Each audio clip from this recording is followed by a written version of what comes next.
afternoon, everybody, and welcome to Boost Up 2020 Final Pitch event. My name is Vivette, and I will be taking you through the afternoon proceedings, and it is going to be some proceedings, isn't it? 400 early-stage social impact entrepreneurs connected with hubs throughout Namibia, South Africa, Zambia, Tanzania, and Botswana. And out of those 400 entrepreneurs and startups, today we are here to see the top 18 who are going to be leveling up their entrepreneurship game, but also competing for some really great prizes. Now, the top prize, the grand prize, the golden ring, is going to be a week-long trip to Finland. And there, our partners, Demola Global, is going to take the winning entrepreneur and match them with key players in the Finnish startup ecosystem that are uniquely suited to their needs. Now, one can argue that this is an invaluable prize. Why? Because we could also argue the fact that Finland has one of the most dynamic and top #1 in the world startup entrepreneurship ecosystem. It's going to be a journey, and to tell us what kind of journey that is going to be, we are here to welcome the 2019 Boost Up champion. He is the starter of Abiri Solution Innovations, and his name is Tswelele Piet Mashita. Please put your hands together for our 2019 Boost Up winner. Well, good morning, ladies and gentlemen. First, let me say congratulations to the 18 final startups that have made it so far. I know this has been quite a journey for you guys, and I hope you have learned and enjoyed this session. By the way, my name is Tswelele Piet Mashita from Abiri Innovations, the winner of 2019 Boost Up Pitch competition. First of all, I just want to thank organizers, sponsors, and partners that have made this incredible event possible, starting with the government of Finland, the Ministry for Foreign Affairs of Finland, SAIS Connected Hubs, as well as all other knowledge partners. Thank you for supporting new businesses in strengthening innovation ecosystems in Southern Africa. Well, last year about this month, Abiri Innovations, together with other African delegations, visited Finland Innovation Ecosystems in /2019. What a great trip it was, not only because Finland is the best country in the world, but also because of the lessons and the knowledge that we have learned that are still helping in running and scaling our startups. But before I can start with my speech, let me just say that all of you guys, the 18 entrepreneurs that are here, you should consider yourself as winners.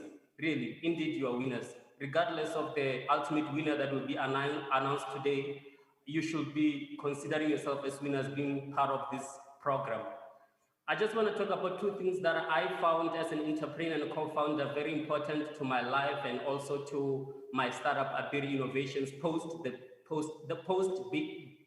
Up Pitch competition 2019, which I think are very fundamental in helping going forward, which is personal care and development, as well as the continuous building of your product and startup. So as an entrepreneur and co-founder, you need to understand that your startup needs you active and very healthy. So it's very important that you take care of you so that you can take care of your startup. So you need to continuously invest in your personal development, invest in books that are in relation with the field that you are in, sessions, find mentors that are relevant that will help you grow as a person, as a leader, because, if by chance things are getting hectic and the stress is too much, take time off and take some days off, because, as an entrepreneur, as a co-founder, when everything doesn't go well, it comes back to you. When the sales, when the margins, when the team and everything is not going right, they all come to you knocking at your door. So you need to also have a time where the pressure is too much, you cannot bear, take some time off, and then take off the stress and come back and energized and active. You don't want the thing that you're building ending up killing you with, severe depression and so forth. The last thing is continuous building of your product and startup. I was part of the six-star session.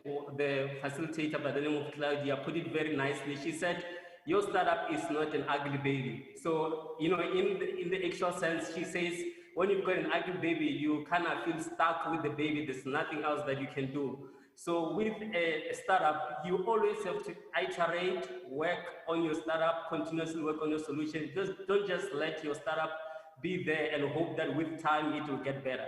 Always work on your solution, always improve, find the target market, work on your, improve your target market and in your product market fit, continuously work on that. And lastly, as I conclude, I just want to say, guys, good luck with your pitch. Enjoy telling us your awesome solutions, which is just you going out there and enjoying and telling us your story. Good luck and enjoy. Thank you. Thank you so much, Swelelo. He is, of course, the founder of Abiri Innovations and the Boost Up 2019 winner, giving some great words of wisdom for our startups pitching today. Of course, the startups are going to be judged. They are going to be judged in various categories, and it's going to be calculated. And then, of course, a winner is going to be declared, not only the ultimate winner, but the top ones in each country. Now, the judges consist of members of the 5 Boost Up countries and a judge from Finland. So they're going to have a few seconds, 30 seconds, to introduce themselves. And so our Botswana judge, Anath Ram, are you ready to tell everybody who you are, Anath? Absolutely. Real pleasure to join you all in this competition and to get to know these businesses a little bit more. My name is Ananth Ram. I'm the Pro Vice Chancellor for Strategy at Botu University and also the chairperson for Angel Network Botswana. So looking forward to hearing all the pitches, looking forward to asking some tough questions and finding out who's going to be the winner today. Thank you very much. Thank you very much, Pro Vice Chancellor. Up next, it is the judge from Namibia, Pandeni Hagi Iyambu. Pandeni, are you ready for us?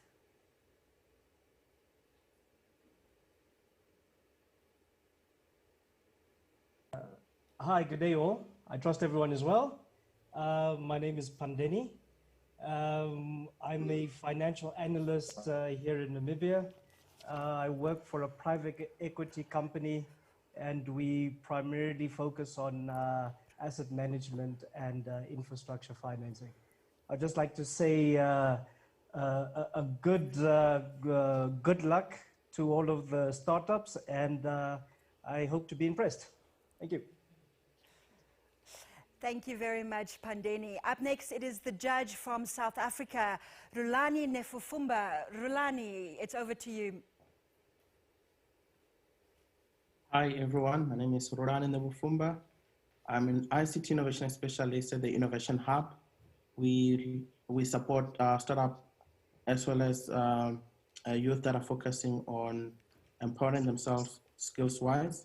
So I'm looking forward to be a judge today and all the best with the pitching session.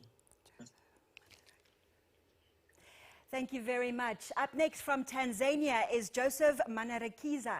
Joseph, are you ready for us? Yeah, hello everyone. This is Joseph Manirakiza. I'm currently the country director of the Human Development Innovation Fund, HDIF in short, which is I would say one of the largest innovation programs in Tanzania that has been existing since 2014. So what we normally do, we support innovations in health, education, water and sanitation, but also we work with partners to build the Tanzania innovation ecosystem. So I'm really looking forward to this pitching competition and let the best win. Thank you very much. Thank you so much. And coming in from Zambia, it is Charity Chanda Lumpa, the sole female in the judges' quartet. Charity. Hi everybody. I'm Charity Chanda Lumpa. I'm from Lusaka, Zambia, and I'm currently the Zanaco board chairman, and I'm very pleased to be participating in this competition. Thank you. Thank you very much, Charity. And our final judge, coming in all the way from Finland, it is Joshua Akinsanya. Joshua, are you ready for us? Yes, I am. Good day, everyone. My name is Joshua Akinsanya, and I'm the CEO of a startup based in Helsinki, Finland. Our company does artificial intelligence speech recognition and automatic transcription of audio to text. We also do natural language processing as well. So I'm really excited to be a part of this, and I'm looking forward to learn more about the ecosystem, hear the pitches, and see how fellow Africans are making Africa better. Thank you. Thank you to all the judges and to the startups. Those will be the people who have your fate and the future of your ugly baby or not in your hands. So it is time for the main event, for the meat of why we are all here. And I'm going to hand it over to Rebe in Botswana, who are going to break the ice, set the stage, and let us see how high the bar will be for today. Rebe, are you ready for us? Yes, I am. Thank you. Thank you so much, Vi. A very good morning and welcome to everyone who's tuning in online. My name is Ribi Odurilli. I am the Communications Officer at Botswana Innovation Hub.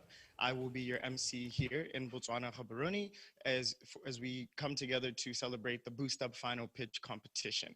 Now, this is just a quick reminder to everyone tuning in online to make sure to utilize our hashtags. That's hashtags BoostUp2020 in all capital letters. That's hashtag BoostUp2020. Please share your thoughts, your comments as we proceed through the pitches today. Now, to start us off in Botswana, I'd like to introduce Doctors eConsult to pitch their first presentation. Please, a reminder to the pitches that you guys do have 2 minutes and 30 seconds to give your presentation.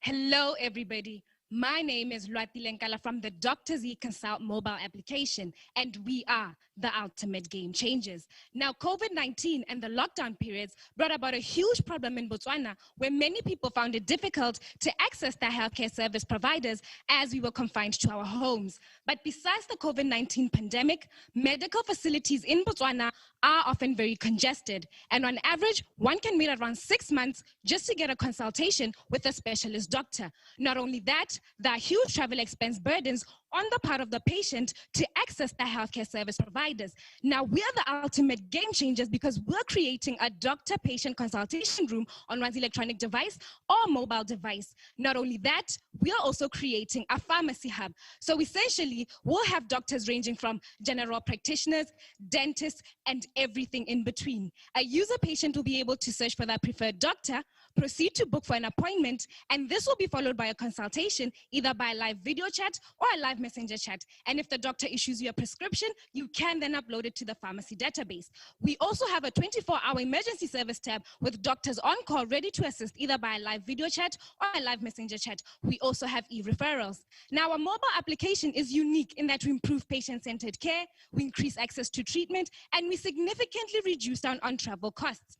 Now, Botswana's population is sitting at 2 million with a 4 million outpatient visit per annum. And from this, we are targeting an initial 300,000 people. And going forward, we want to tap into Africa's e-health market, which is to be valued at 1.8 billion by 2025. We've already strategically aligned ourselves with FNBB, as well as the Cancer Association of Botswana, as well as the various healthcare providers in Botswana. Now, we have 3 revenue streams, which are user-patient subscriptions, and then doctors and pharmacies pay per successful interaction with our mobile application.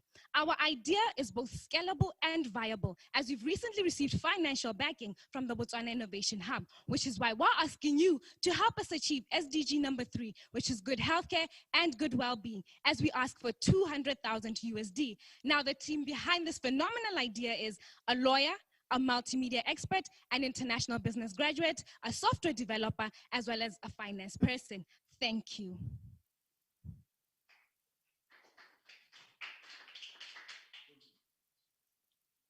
Thank you so much, Lwatile. We'll now transition to the judges for questions.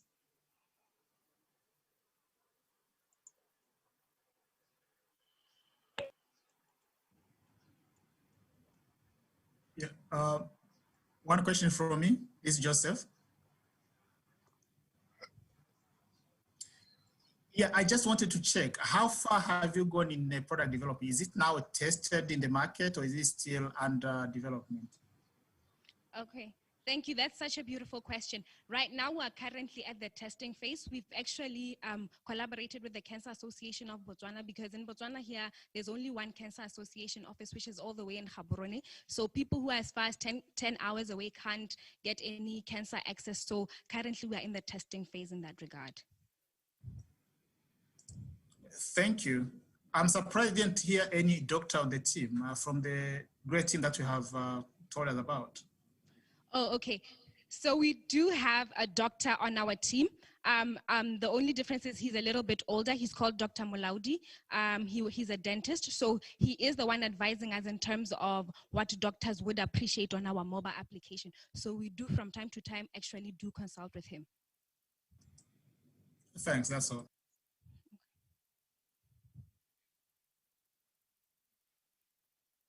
Thank you so much. As we move to the next judge's question, please, judges, a quick reminder, you have 30 seconds to ask your question, and the pitch participant has 1 minute to respond. Thank you very much for that wonderful pitch. Ananth Ram here, also based in Botswana. What kind of metrics are you planning to use to be able to determine if you are achieving the level of social impact and whether you're achieving the level of success, however you define that in your business, when you do start rolling out to the market? Thank you. Okay, thank you so much. That's such a beautiful question. So the key performance indicator that we're going to be using as Dr. Z Consult is actually the level of how much people interact with our mobile application. Because as we all know, Botswana is not a technologically savvy country. So what we're going to be using to measure whether our mobile application is actually making it in the market is to see how well Botswana interact with our product.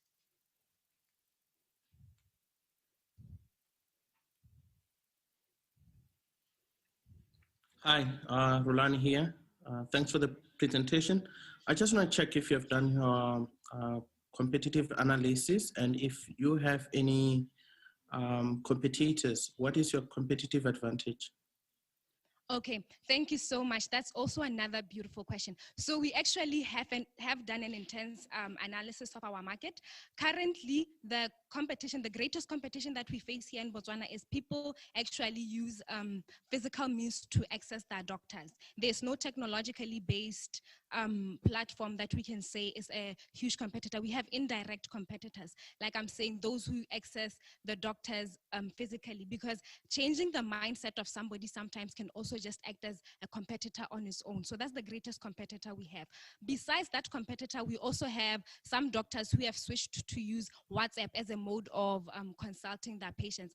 But WhatsApp becomes a little bit inadequate because you can't take things like temperature checks, and you can't exactly upload a patient's files, and you can't retrieve some of this information. So that's where we step in to offer a more advanced way of accessing healthcare services.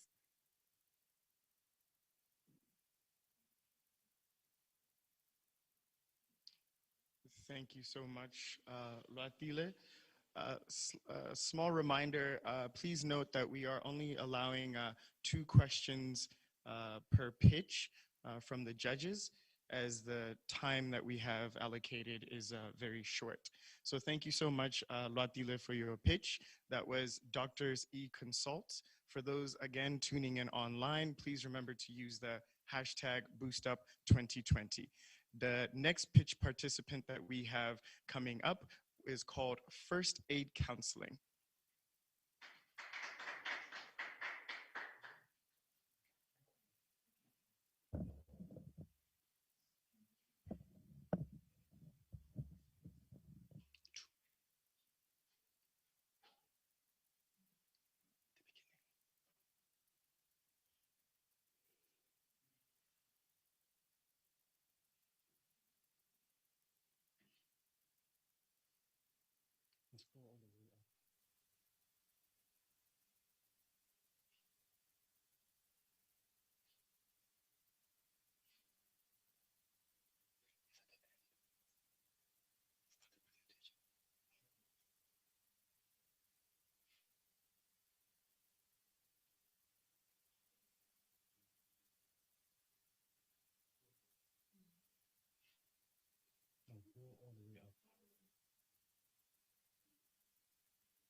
shouldn't be on full screen mode.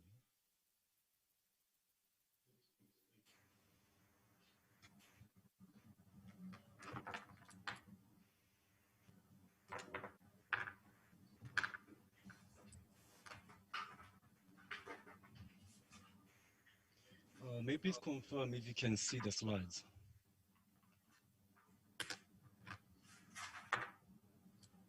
Not anymore.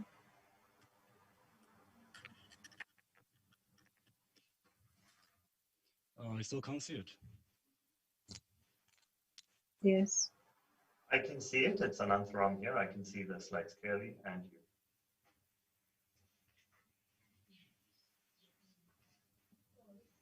I still can't see it from Zambia. No, it shouldn't be full screen. It shouldn't be full screen.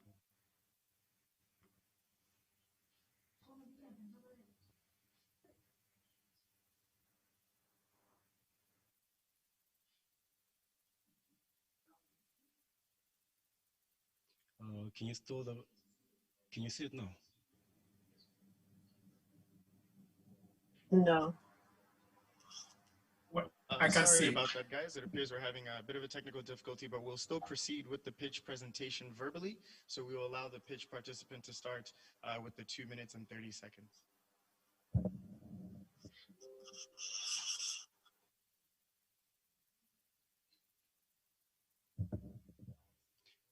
over again. It's best if they all see it. I think it's best if they all see it.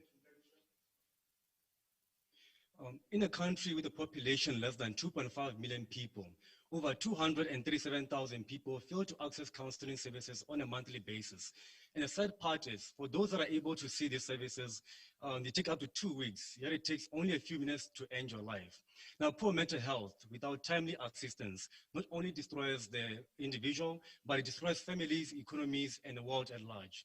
Ladies and gentlemen, First Aid Counseling is a digital mental health platform that helps people to access counseling services instantly and conveniently with 100% anonymity. Now, our services are available on a USSD platform, mobile applications, telecounseling call center, and a web application. Now, we offer educational and counseling content, which is available in English, our native language, Setswana, and sign language, which is a first of its kind, by the way. We also have plans to translate our content to other international languages. Now, we also have another service called telecounseling, where we enable the user to speak to professionals within minutes. Now, this creates an employment opportunity for hundreds of counselors, easily making us one of the biggest mental health platforms in Africa in just a few months. We also have a community we call Surrender, which allows people going through similar experiences to share stories and learn from each other anonymously. Now, we generate our revenue through low-end subscriptions, telecounseling, premium call rate charges, and mental health competitions and challenges. Now, in our team, we have a combined counseling experience of 100 years, led by me, Kesaro Musime, an award-winning entrepreneur, and Shatisa Lusolo, my business partner. Now, we have partnered with Orange Botswana, one of the biggest mobile network operators in Botswana, offering us technical, strategic, and user acquisition support. Now, First Aid Counseling is endorsed by reputable state and private entities, and recently became a member of the Botswana Counseling Association. First Aid Counseling are winners of the Botswana Innovation Fund third call competition, and we received close to $80,000 in grants.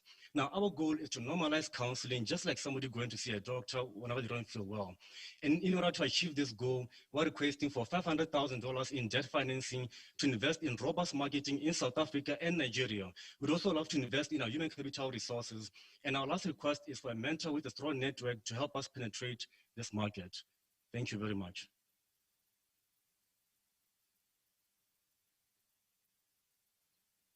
Thank you so much. As we proceed over to the judges' questions, please remember you have 30 seconds to ask your question, and the pitch participant will have 1 minute to respond.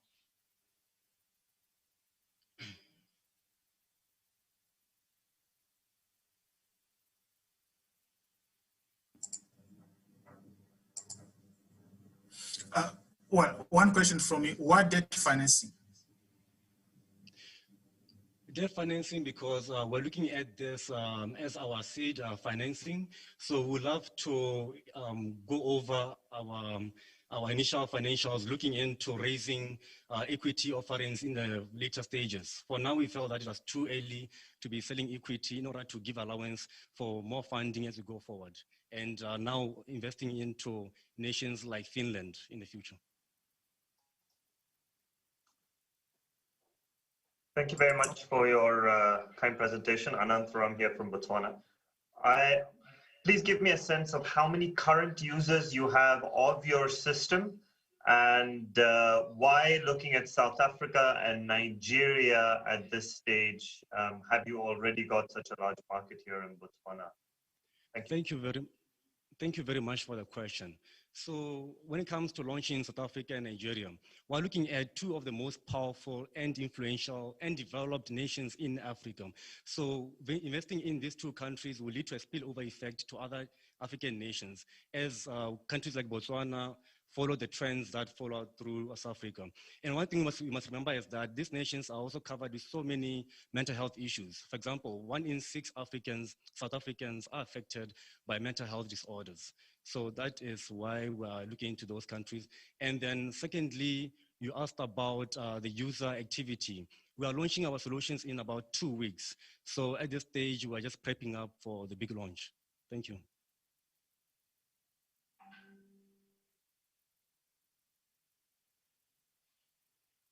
Thank you so much, judges, for your questions.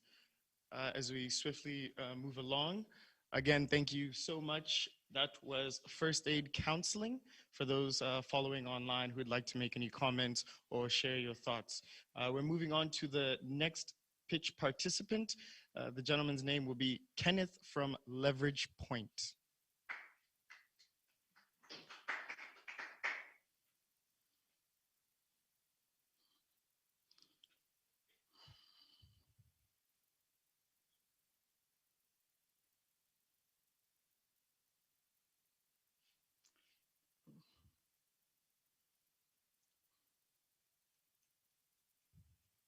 You're on the last slide.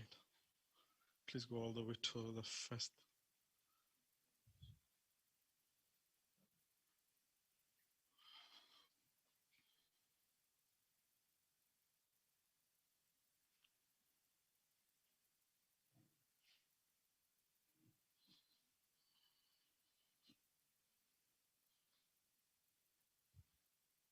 Just 1 sec to prepare the slide.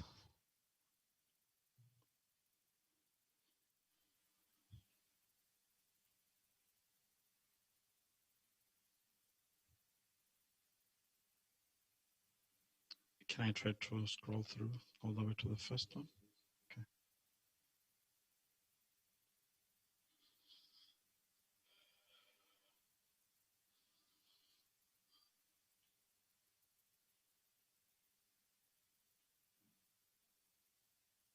I'm just going to check whether the slides are moving.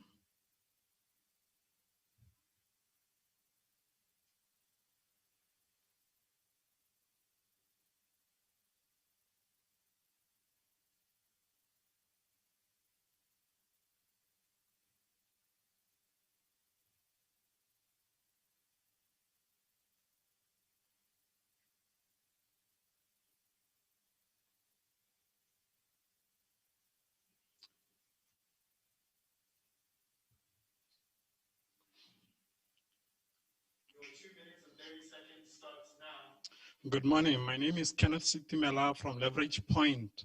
SMMEs represent some of the biggest employers in the SADC region, but one of the biggest challenges that they have is they do not have ERPs or accounting systems to manage their business processes. This is simply because of cost, the complex nature of the solutions that are available in the market, and the need for high customization.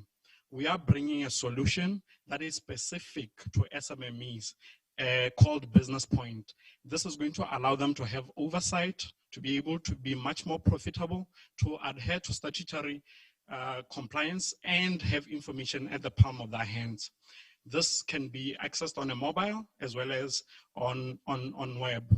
We do acknowledge our competitors that are already there in the market, but the truth of the matter is that they do not offer a one-stop solution. at the price that we are offering. Secondly, we understand the terrain that we are working in, and we need personalized and training to support these businesses to make sure that they adopt the solution.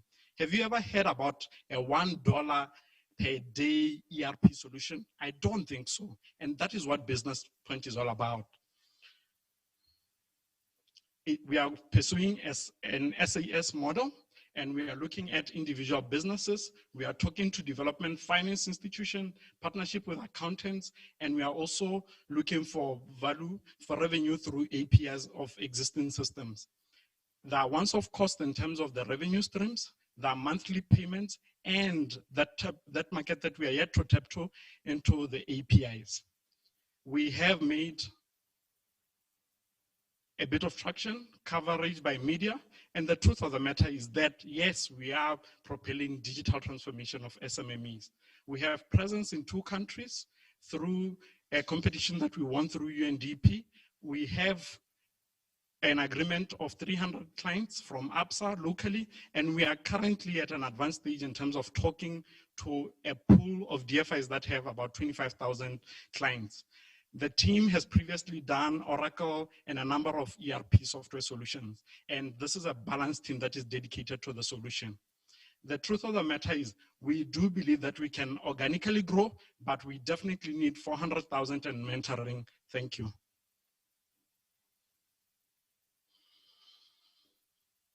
Thank you so much, Kenneth. We'll now transition to the judges for their questions.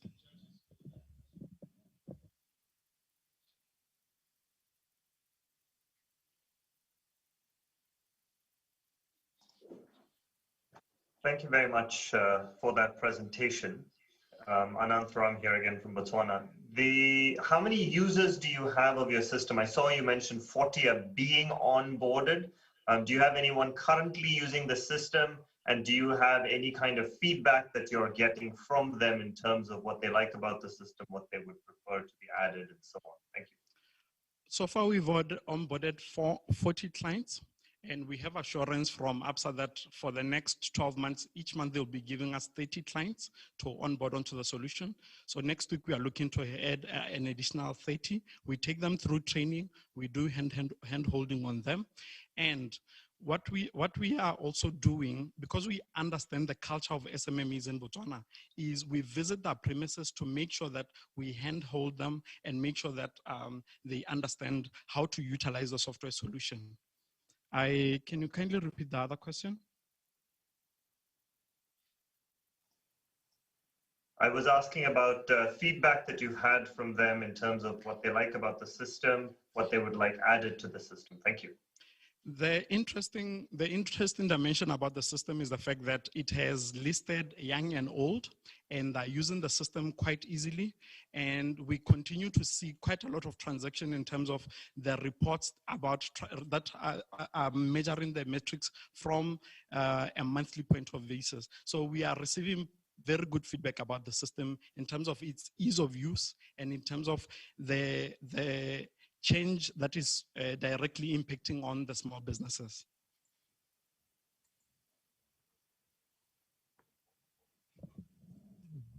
Thank you so much. We'll proceed to the next judge's question. Hi, it's Pandeni Yambo here from Namibia. I just wanted to ask, now with your system and your offering to individual clients, is there a way to custom build to what the client is looking for? Okay, so we are pursuing software as a service model. We are providing this from cloud as well as local deployment. For the large entities that are interested in having the system deployed internally, those are the ones that we do customization for. We have only one client who we have deployed locally, and because of the high level of customization that they required, we were able to take care of this. I have also outlined that we have APIs for the major ERPs, Oracle and SAP, and those expectation is that we will be deploying at clients' premises to make sure that we are able to handle those sort of customization, because they are able to choose certain modules like your typical leave management system, employee self-service, and manager self-service. Those are the ones that we will be locally deploying at clients' premises. Thank you. Thank you so much, Kenneth. Again, for those tuning in online, that was Kenneth Sitimela from Leverage Point. A reminder again to the viewers at home, the hashtag is hashtag BoostUp2020 in capital letters. As we move swiftly along to the next pitch participant, the company is called Scoot Logistics.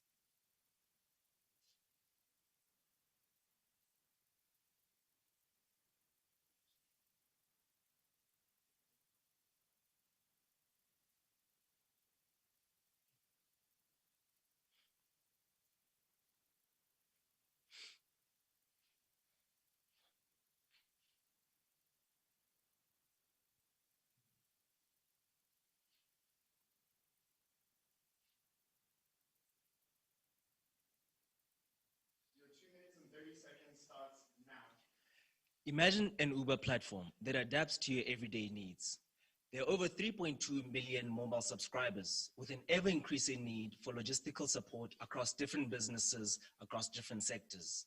We saw an opportunity to take advantage and address some of the inefficiencies that currently exist in the industry while supporting some sustainable development goals. Scoot seeks to empower a value chain by creating an ecosystem that is codependent on each other, by creating employment and financial inclusion for the drivers, as well as creating easier access to market for the merchants, as well as just general convenience for the users. Scoot is a multifunction platform that supports deliveries on scooters for small parcels and documents, as well as on-demand cabs for ride-hailing purposes, as well as truck hire. We've also been able to integrate a marketplace on the platform to create easier access for our merchants to distribute their products and goods in a seamless manner. Our value proposition is really centered around the technology that we offer by leveraging off the efficiencies that are there, the convenience, the ability to integrate, as well as the wide coverage of drivers that we have. Due to the automated back-end processes, we're able to operate a lean structure with a team that is led by myself, an operations manager, as well as an accountant and a marketing team to support our operations, not forgetting the drivers who are the most important of our operations. We have a multifaceted or multi-revenue stream that allows us to be profitable, with a large part of our revenue, almost 70% leveraging off our retainer clients.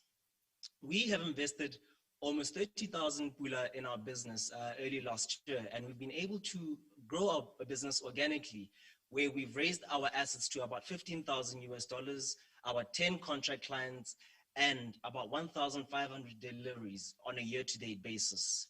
We still see many more opportunities in the agricultural space, supporting vendors and micro-entrepreneurs.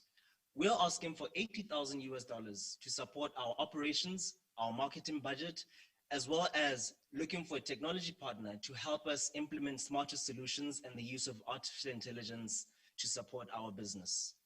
Thank you so much.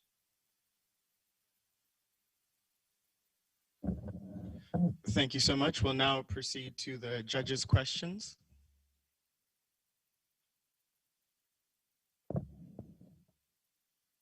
I have a question. Why would anybody want to use Scoot Logistics in this modern day and age? Okay, thank you so much. Looking at the fact that currently a lot of operations or a lot of companies are changing their business models towards integrating IT and IT solutions. We've seen that currently for any business to operate a logistics resource, it needs at least 10,000 pula on average to support their businesses. So by outsourcing this solution, you're actually getting the efficiencies, more affordable solutions, as well as just the general efficiencies that technology offers on our end. Thank you. Thank you for that pitch. It's Ananth Ram here again from Botswana. To me, it seems like, what differentiates you from others is that you're essentially you develop software, and you've got this amazing platform on which people can do these things. But I saw your team, And I didn't see anybody on that team in terms of a software development team. I saw finance people, I saw marketing people. So where does your software come from? How do you get it developed? Thank you. Right. Thank you so much. So in terms of our technology aspect, we have experienced challenges in terms of establishing a partner that was able to develop a software for us. So as of last month, we're able to meet a local software developer who has quite a lot of traction in terms of the number of applications that they've developed, the kind of technology that they're into. So it's a work in progress, and we're looking at finalizing this within the next month, possibly launch him by February 2021. So we do have somebody or a credible business with the expertise in that area. Thank you. Thank you.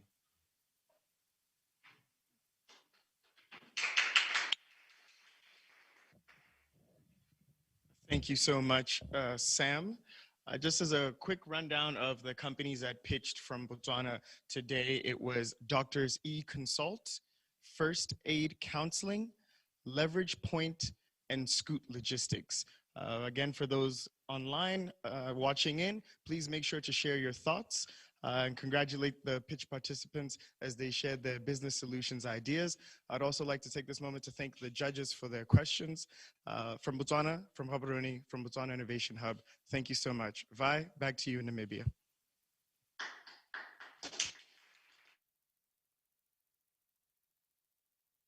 Think Africa is a non-profit and non-governmental organization that was founded in 2014, and it was started by a group of students who were moved to make a change and break the stereotypes that, especially in Finland, Finnish society had of Africa and of African people, as well as support the integration of the African diaspora into the Finnish society. Think Africa's mission or activities, I would say, focus on two aspects. On one hand, we focus on empowering the African diaspora in Finland and hopefully even wider as we go along.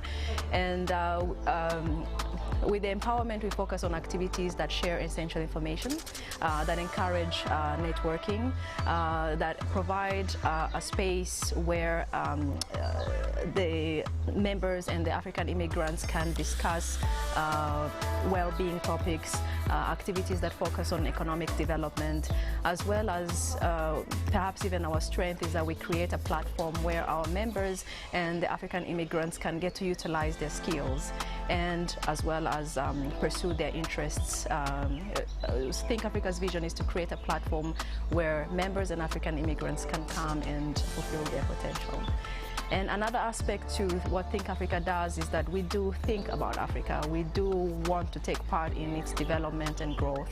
And with this, we have activities that where we collaborate with companies or organizations that are involved or doing activities on the continent. And we collaborate and also take part in development there as well, and carry out projects that support the growth of especially maybe startups. We have been focusing on that, but also we want to do more in that area. And a lot of these activities we do throughout the year, but it's mostly during our annual flagship event, Think Africa Week, where these two aspects get to combine, and we have the biggest Africa and Africa diaspora inspired gathering in Finland during Think Africa Week, usually in November every year.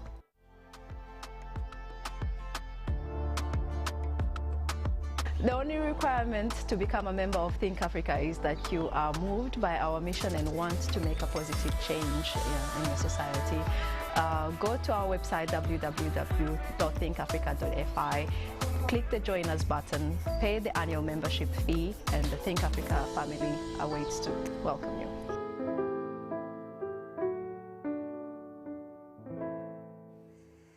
And And that was a word from Think Africa, one of our partners, and they have got a fantastic prize for a lucky entrepreneur, which I'll tell you about a little bit later. But right now, it is time for the Namibian entrepreneurs to take the stage to wow us with their startups. And first up, it is Victoria with her Agile Vipa Online. Victoria, are we ready today? Of course, we are ready. And do you have any friends or family in the audience or online? I have friends and colleagues watching online, of course. Great. Okay, so you are ready in 3, 2, 1, go. Hi, my name is Victoria Ihambo, and I'm the founder of Agile Vipa Online. Agile Vipa Online is a combination of e-commerce and women empowerment in Namibia, linking local products to the market. There are about 33,000 informal traders operating in isolation in Namibia, and they lack access to the market for their product. They also lack business management skills that can help them run their business effectively. This translates into lack of growth and stagnation in their businesses. Agile Vipa is taking local goods to the market by selling these goods on behalf of the vendors on our e-commerce platform and providing capacity building program through our Visual Women Entrepreneurs Hub. Our competitive advantage is women empowerment, direct access to the market for local product.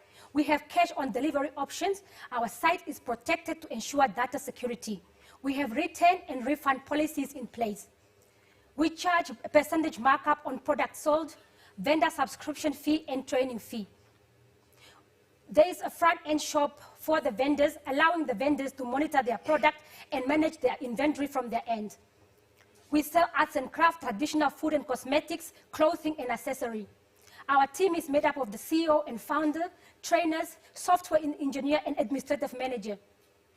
We have signed up vendors on our platform, subscriber, and have trained some vendors to date.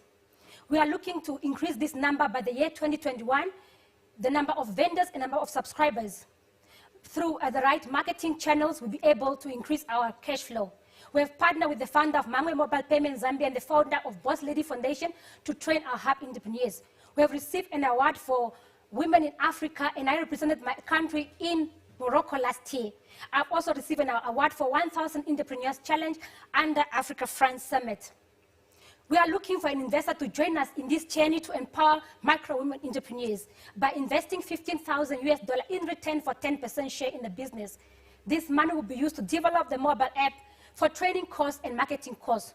We are also looking for a marketing expert in return for 5% share in the business. Thank you. Thank you very much for that. And do we have a judge online to ask a question?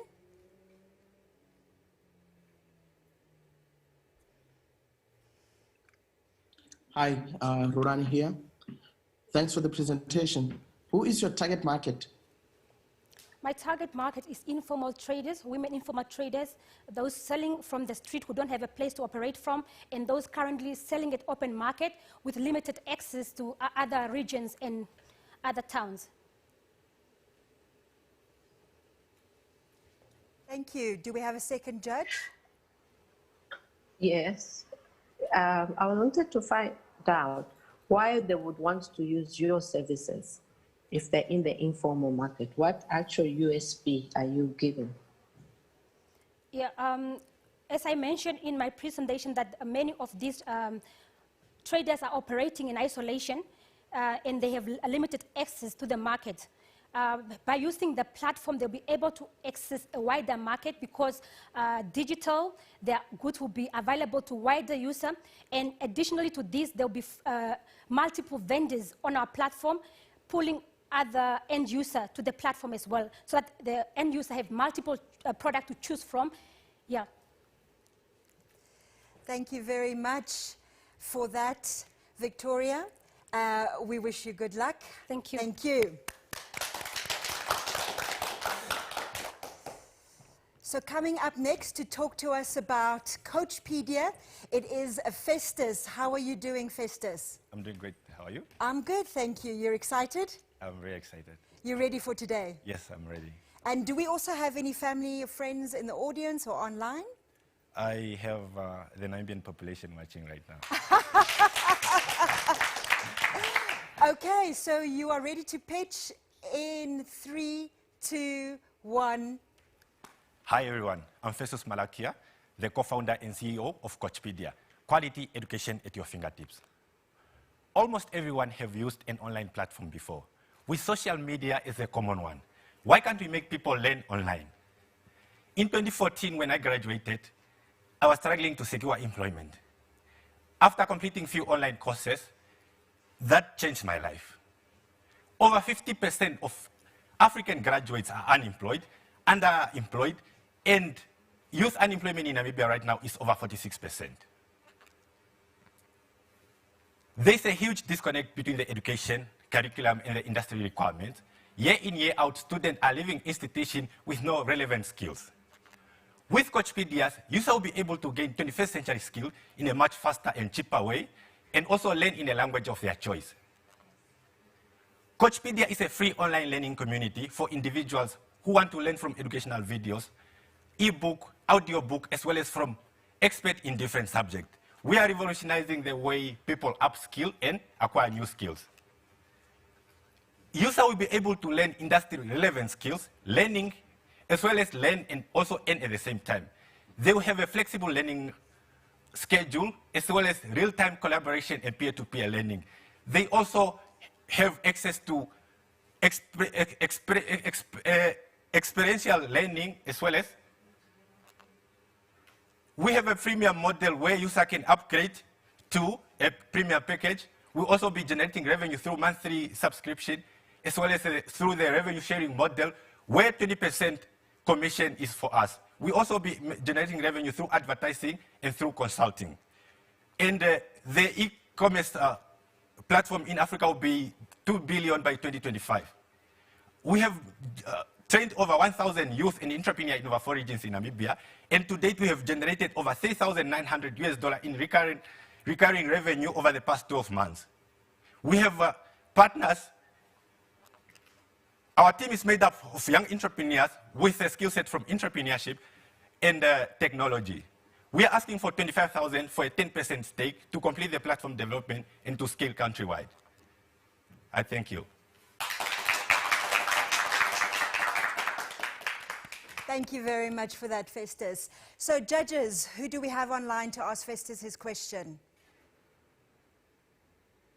Yeah, I've got one question for Festus. Thanks for the presentation, but how do you plan to compete with the already existing, well-established, and sometimes a free online learning platform? Well, first of all, our platform will also be free. Secondly, we already have established a community of learning because we have already been conducting training, as I said, in over 4 regions in Namibia, and we have already a network of over 1,000 users that have worked with us. So for what we'll be doing, we'll just be turning the learning community to an online platform. And what makes us different is that users will be able to learn and also start earning immediately because we have already seen it with the training that we have conducted in the past. Thank you, Festus. Do we have a question from a second judge? Yeah, I have a question. It's Joshua from Finland. Great pitch. My question is, you said your platform would be free, maybe some kind of freemium model. Yeah. But then, where do you source your content from? How do you get materials? You mentioned videos, PDFs on different forms. So how do you get this content if you do freemium model?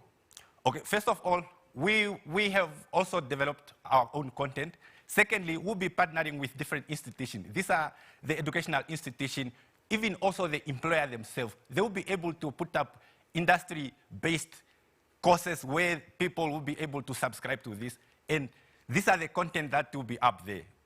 One is from us, others is from other partners that we'll be collaborating with and that we've been working with from the past few months.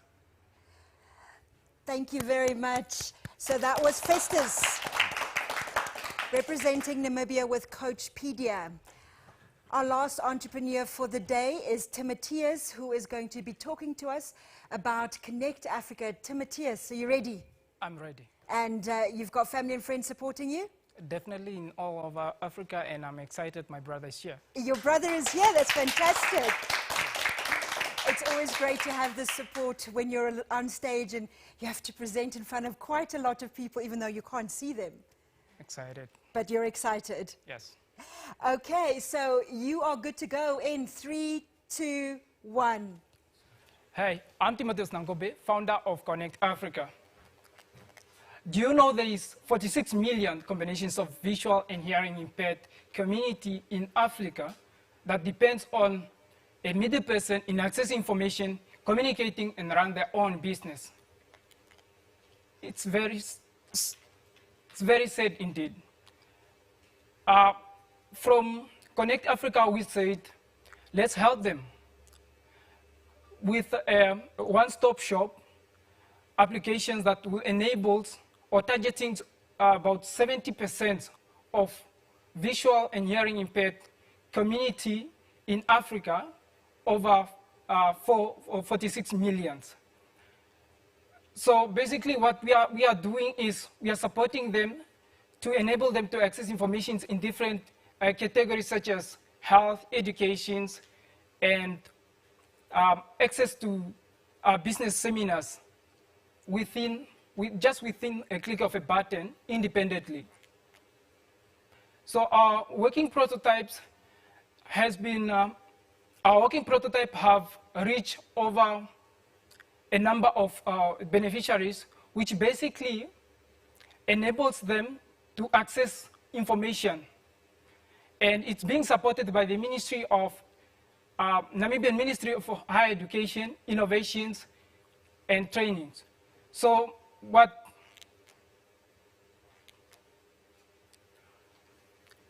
Connect Africa offer an affordable and all-in-one package, and it also translates native language into English and vice versa.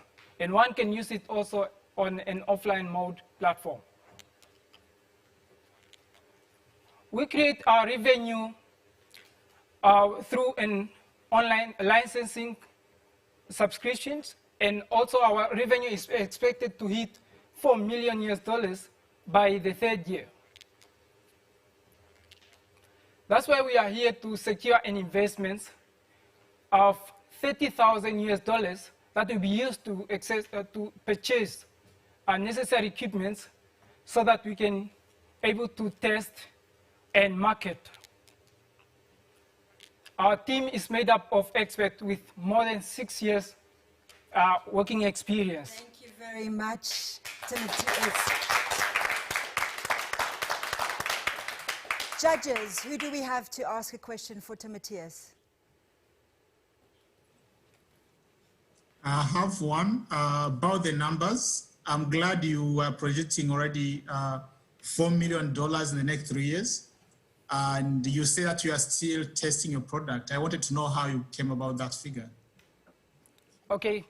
Currently, we have over, we partner, firstly, we partner with the National Federations of the Visually Impaired that is affiliated with the blind unions, African blind unions. So, and through that, since we are incorporating native language, our first move is, after Namibia, our first move is to incorporate Swahili that is now being used in about six countries. So that's where we are projecting our revenue from. Thank you very much. And for our second judge, if you could say your name and your country, and then come through with your question, please.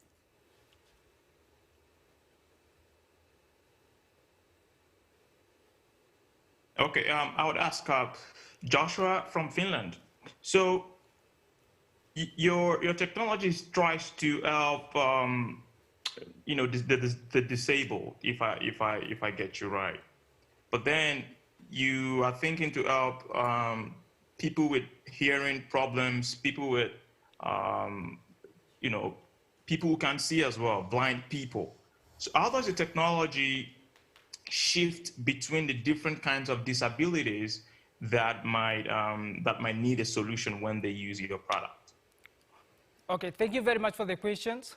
Firstly, our technology is combining the two, visual and hearing, simply because if you look at the university, according to our research, when you went to university, you find a hearing impaired and a visual impaired working together on one assignment.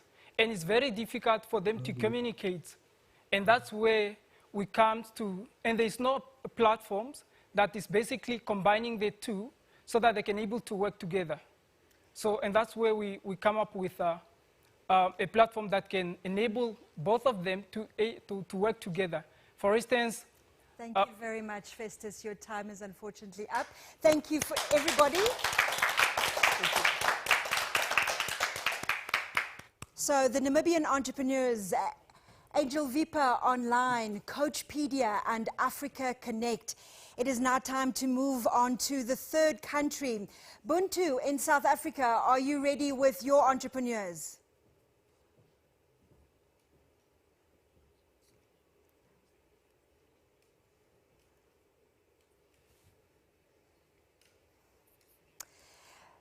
So don't forget that if you are watching us online, that hashtag BoostUp2020, and who knows, we might be able to read your tweets or your Facebook posts online. We've already got some comments coming through, really encouraging comments for those that have already pitched today. People are really loving the pitches. They're really loving the fact that there's social impact to what is happening today. So keep them coming. That's hashtag, that's BoostUp2020, hashtag BoostUp2020. Also, don't forget to go, if you want to find out more about how all of this came together, siceprogram.org, and that's program with MME, so siceprogram.org, and you will find out not only about the Connected Hubs initiative, but all of the other initiatives that the SICE2 programs are developing throughout Africa. So this Connected Hubs is one of the initiatives, and it's supported by a lot of the 5 countries. In the 5 countries,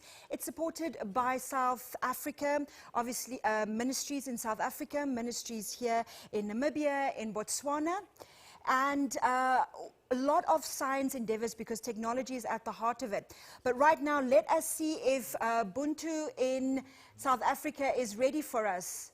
South Africa, are you ready to go? Hi. Yes, we are ready. Here we go. And set. All right. Welcome, ladies and gentlemen, to South Africa, where we are having our startups ready to pitch. And it's so exciting to have you all, and thank you for the pitches that have gone by. I must say that the bar has been set very high, and we do as well looking forward to hearing what the South African startups will say. It's me, the MC here, Buntu Majaja, and it's a pleasure to be your MC here in South Africa. I am director at the SA Innovation Summit. Now, before we do even go into the startups, I do want to remind you all that hashtag, when you've got thoughts, when you're inspired, and when you just want to share your comments, is very important. And that's hashtag BoostUp2020. Now, let's then begin with the pitches here in South Africa, and we will be starting with the first pitch, which is Mr. Balungile Nyaka of 9-4 Innovations. Now, I do want to remind everyone one more time that we will be doing 2.5 minutes with the pitch and hand over to the judges, which will then have 2 questions each, 30 seconds long, and the entrepreneur will have 1 minute to answer each of those. And without further ado, Balungile, are you ready? How are you doing? I'm good, thanks. More ready than ever. Fantastic. Looking forward. And he's going to be teaching us how to become financially free. Over to you, sir. Hi, I'm Balungile Mnyaga, Director of 9-4 Innovations. We have identified the problem that people lack budget discipline because they have limited resources to satisfy unlimited needs. And this leads to credit activeness and ultimately over-indebtedness. Our solution is the Safe Account, a mobile wallet with pockets that have restrictions on how you can use their funds. And for MVP, we will be retail store sensitive, and for full product sensitive. Our competitors are track spending applications such as 22/7 by Old Mutual and Baji, also personal finance management professionals and multiple savings accounts technologies. While our competitive advantage is that we are the only app in the industry that locks in allocated funds for specific use, ensuring budget discipline. And we also give sender of money control over how recipient can use that money. Our AI also enables tracking, recommendation, and price comparison for the user's next budget period. Our market consists of 37 million users, which are the credit active, unbanked population, NSFAS beneficiaries, and rehabilitated. And we have an addressable market of 27 million as per our conducted surveys. For forecasting revenue, we have 2.6 billion per annum, and for forecasts of early adoption is 18 million per annum. For traction, we have a letter of intent from 2C Holdings, and FNB, Ubank, Standard Bank have shown interest and require letters of intent and current systems in place for the application. Our innovation roadmap. We have filed a provisional patent and completed front-end development and are working on back-end development. And in the near future, we plan to do branding and marketing with the hopes of an outcome of market placement of the product by November 2021. Our team has 10 years joint experience in legal, business development, and software. And we are in need of 1.5 million in investment or grants for product development, branding, and IP registration. And we have a return on investment of 100% within the first year. 9 innovations. Imagine, inspire. Thank you. Well done, well done. Thank you very much, Malungile. Fantastic to hear the work that you're doing. And now we're gonna head over to the judges for our questions and answers.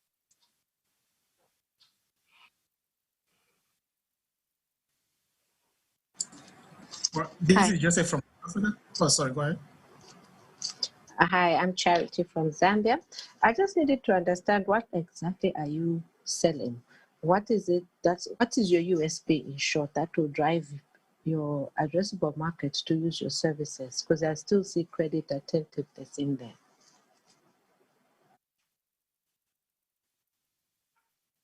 Okay, thanks for the question. So what we are selling is actually a mobile application, a mobile wallet that actually restricts how you can use funds. And such funds prevent you from pivoting from your actual budget. So what we're trying to do is introduce the marginalized group to actually access financial freedom.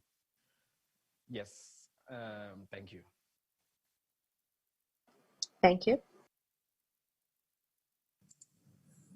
Yeah, Joseph from Tanzania. I just wanted to understand, you said that you are looking for 1.5 million rand, and so it's more a follow-up to the question that Chat has asked.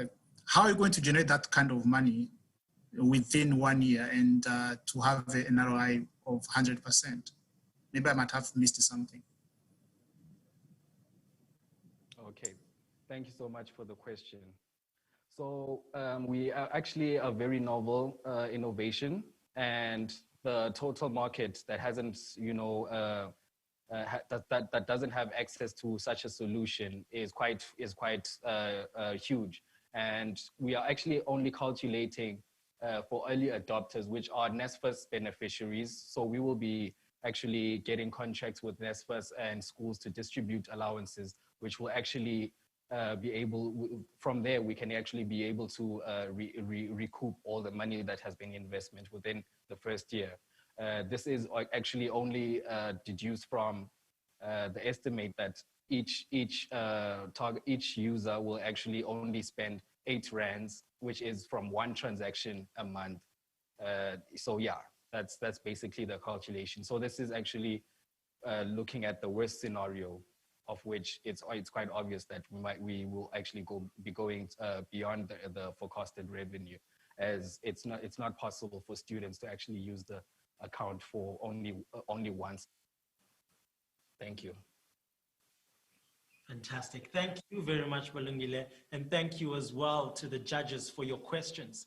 Now, we're going to move over to the next pitcher, and this is going to be online. The entrepreneur's name is Simpiwe Zuma, who is going to be giving us a remote pitch. The entrepreneur is over to you, sir.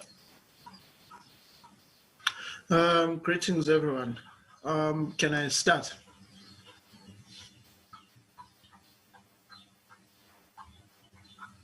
Can you hear me?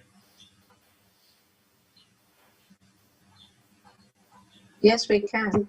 We can hear you. Okay. I'll start right away. My name is Pure Zuma. When I was 9 years old, I was involved in an accident where I was gunshot. So that brought about change into my life. The things that I could do now, I couldn't do. Our vision is to create a world where there are no more obstacles because of disability, but where everyone is equally independent, one step at a time.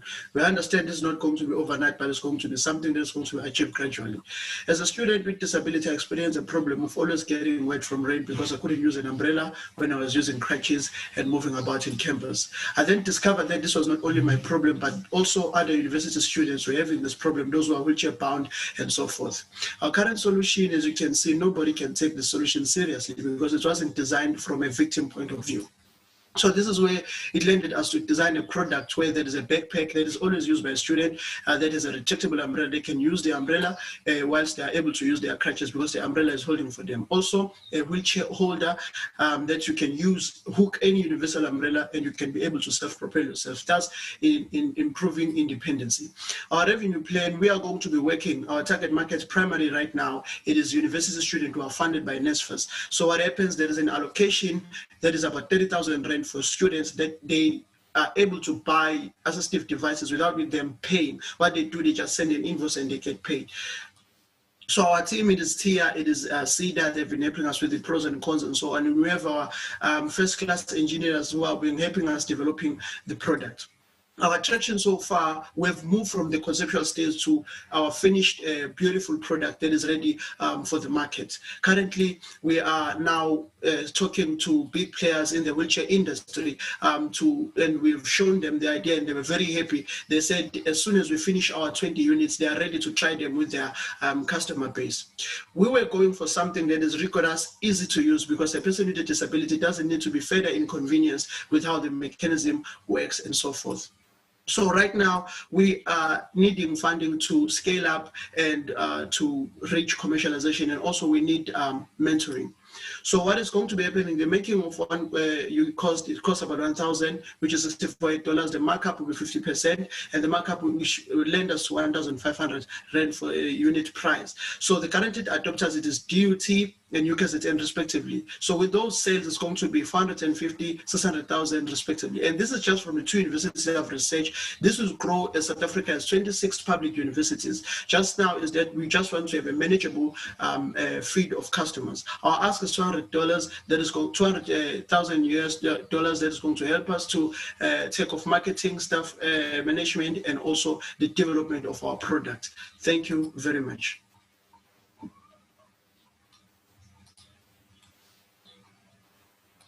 Pure, very interesting work that you're doing. And before we do go to the judges, a kind reminder, do you have a question for Simpiwe?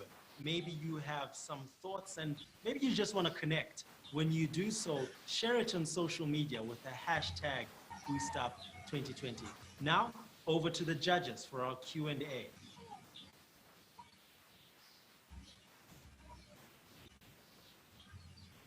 Hi, it's Charity from Zambia again. Very interesting product, I must commend you. How does the umbrella open? So in the wheelchair instance, you have your normal umbrella. So what we bring there, it is a universal umbrella holder. It is just plugged on the most commonly used wheelchair, and then you take your normal umbrella, you include it just in there, and then right from there, you are able to use it. It can tilt up to 360 degrees. With the backpack one, it is retracted, it is within the backpack. So what you do, you pull on the side and then it opens and you can adjust the height and so on. And when you want to move, you can, when you want to enter a building, you can just retract it again, it closes, goes inside, and you're able to utilize the bag. And it helps you with storage and so forth. Even also on the wheelchair instant, when you no longer want to use it, you can just unhook it and then you put it on the storage rack here. Thank you. Hi, Joshua from Finland. I think it's a really good idea from at least industrial engineering point of view. So my question would be, do you have a patent upcoming for this, or is there someone else ready? Thank you very much for that question. Right now, which I'm very grateful, during the Boost Up program, we've been working our fingers to the bones, and we have finished this first prototype. And right now, we are talking to our guys here in South Africa, which is Adams, and we are filing for provisional patenting. And they said there's a lot of novelty, which is good news within the product itself. So yes, we are working on that. Great. Fantastic. Thank you very much to the judges for your questions, and thank you. We're wishing you all the best going forward.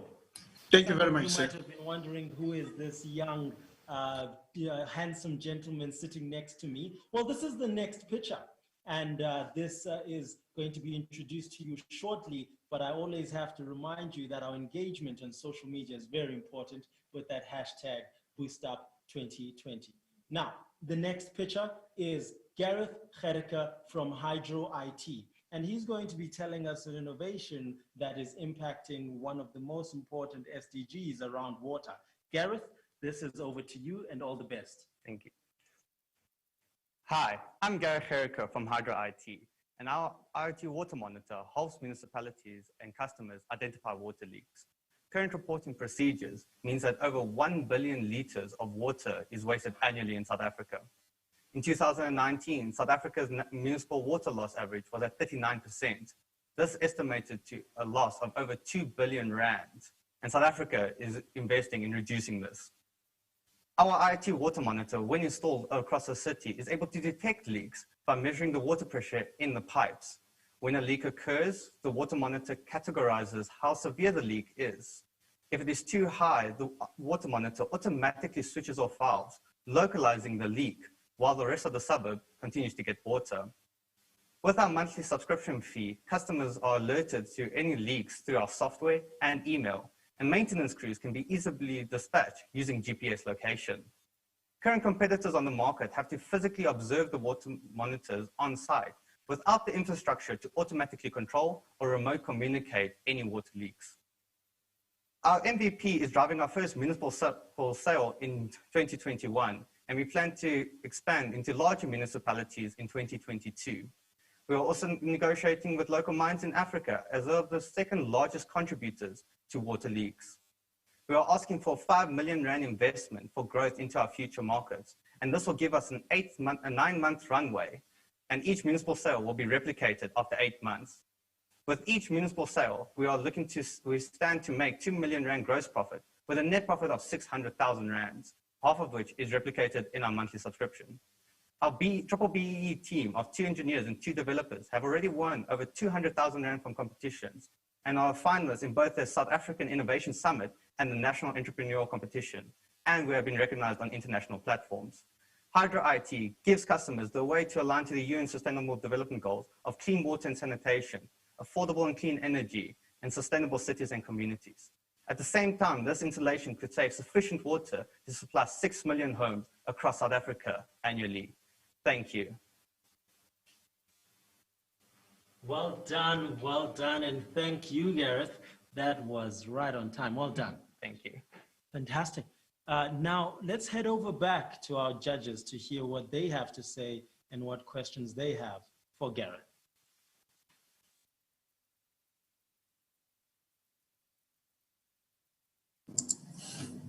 Right, this is Joseph from Tanzania. If I heard him right, and it's a good presentation, by the way, the technology is still in testing phase, right? But he's looking for investment. What kind of investment are you looking for? Is it a grant, equity, loan? And who is going to pay for the service? Are they municipalities? You might have mentioned, but I couldn't catch it probably. Thank you. So currently we do have a minimal viable product that is driving the way for our first municipal sale. But for the type of investment, we are looking for an angel investor, as we are all still in the early stage, startup stage. just for basic mentoring on how to approach certain markets. Although we have just recently signed a partnership with another company in South Africa that will help us do market research, financials, and analytics on our target markets. I have a question. Great presentation. I'm just not clear how you're working with the municipalities in terms of providing the solution that you have provided, because this looks like it's a responsibility of the municipalities. So we'll be selling the water monitors to the municipalities based on the requirements of the size of the valves and the number of devices needed. Then we'll also be charging them a monthly subscription fee that includes a limited amount of devices. The municipalities are then able to go onto our software platform and view the status of any of the monitors. So whether there's leaks in certain sectors, and then they also have, they're also communicated to them by our software and emails that we provide. And then we also attach the GPS location of the water monitors so they can send their own independent maintenance crews to that location to resolve the issue. Great. Thank you. Well done. And thank you as well from the judges. Gareth, I do say I have a good feeling about this. You heard from the judges directly, but your time now is unfortunately up, and I'm going to be asking our next pitch to be coming on. So before we do have our next pitcher coming on, I do want to say again, if you've got comments online, if you have thoughts, and even if you are impacted, say, by water, that might be something some of our pitchers would like to hear from. That hashtag #BoostUp2020. And water is a very key resource and very important for every living being on earth. That is why we bring you now two entrepreneurs who are actually trying to solve the water solution or the water. Keenan, welcome to stage. I hope that you're feeling good. You look relaxed, and Yes. And I'm wishing you all the best. Thank you very much. Fantastic. Keenan is here to present from SOG Water Solutions. Mr. Keenan Lawrence, over to you. Good afternoon. There's 6 times as much water available in the air as in all the rivers of the world. We at SOG Water Solutions therefore believe that the only truly sustainable source of water on earth is the air. We build machines that produce water from air. Yes, it is that simple. Water scarcity is a large global problem. Water is life, but also water contributes to many deaths daily, largely children under the age of 5 years old. Our solution is a local scalable solution with the global availability, offering a circular approach, thereby reducing single-use plastics, eliminating carbon emissions with on-site water production anywhere. Water microgrids enable community life, job creation, sustainable growth, and a return on investment of less than 8 months. We have an outright sale, a rent-to-own, or a finance sale model. The bottled water market in South Africa is $150 million, growing at 10% year on year at a cost of 38 cents per liter. We aim to capture 10% of that market, equating to $15 million per annum, with our competition costing 25 cents per liter, whereas our solutions cost just 2 cents per liter. We have 2 units already in the market, with further global and local letter of intents to the value of $2 million, with our projections for 2021 being $300,000 US. We have a passion to solve this water problem sustainably with technology that works. We have a team of over 37 years of experience in manufacturing, operations, and sustainability, forging large, diverse international networks.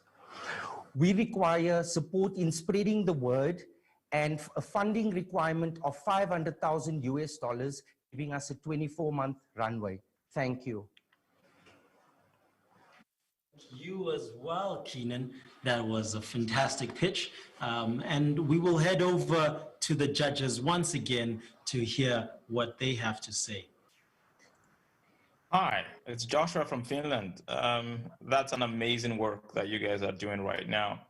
My question is, what is your current revenue up to?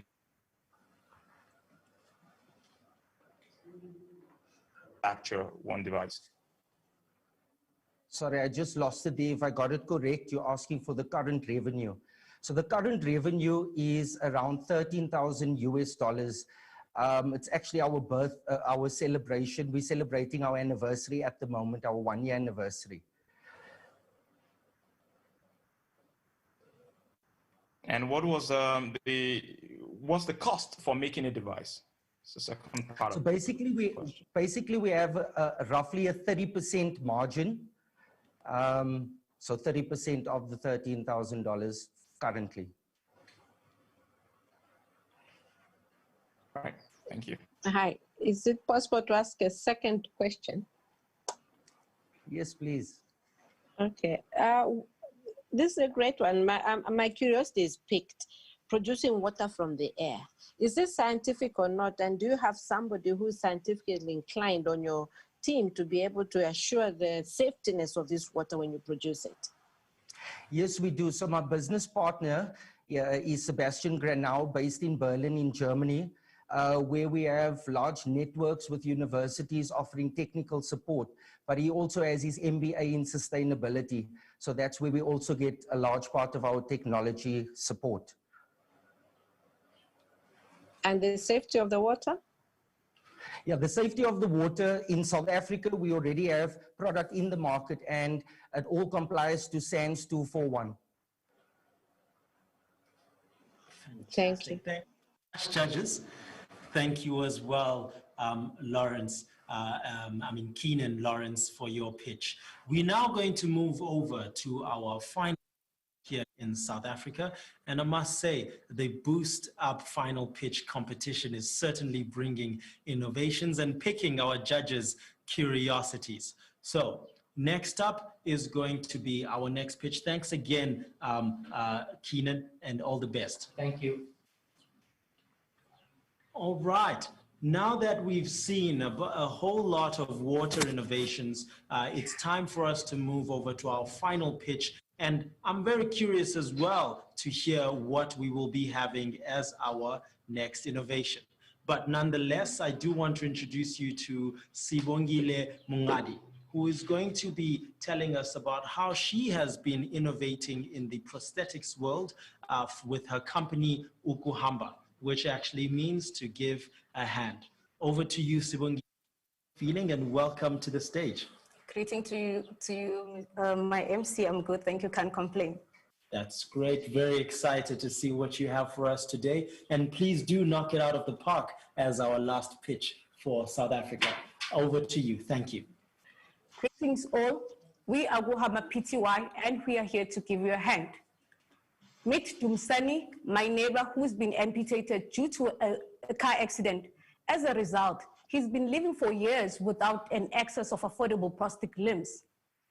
Now, Ukuhamba, that's where we come in to solve Dumsani's problem, but not his alone.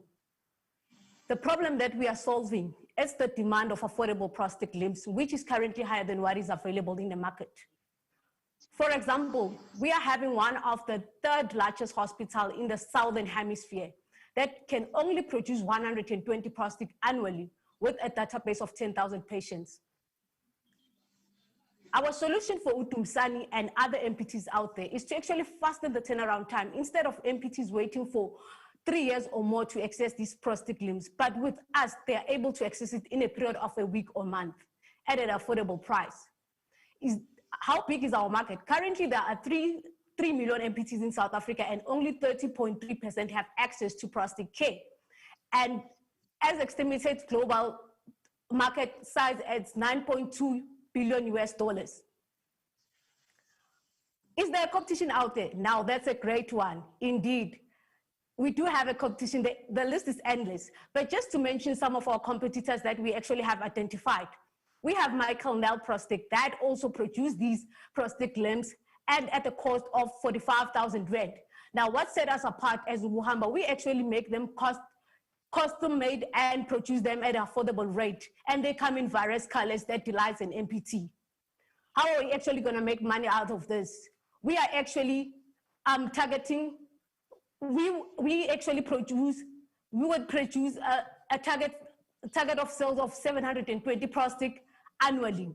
And we are actually looking to, we are actually targeting 300 sales from this 720. That will actually make us to make a turnover of 4.5 million Rand.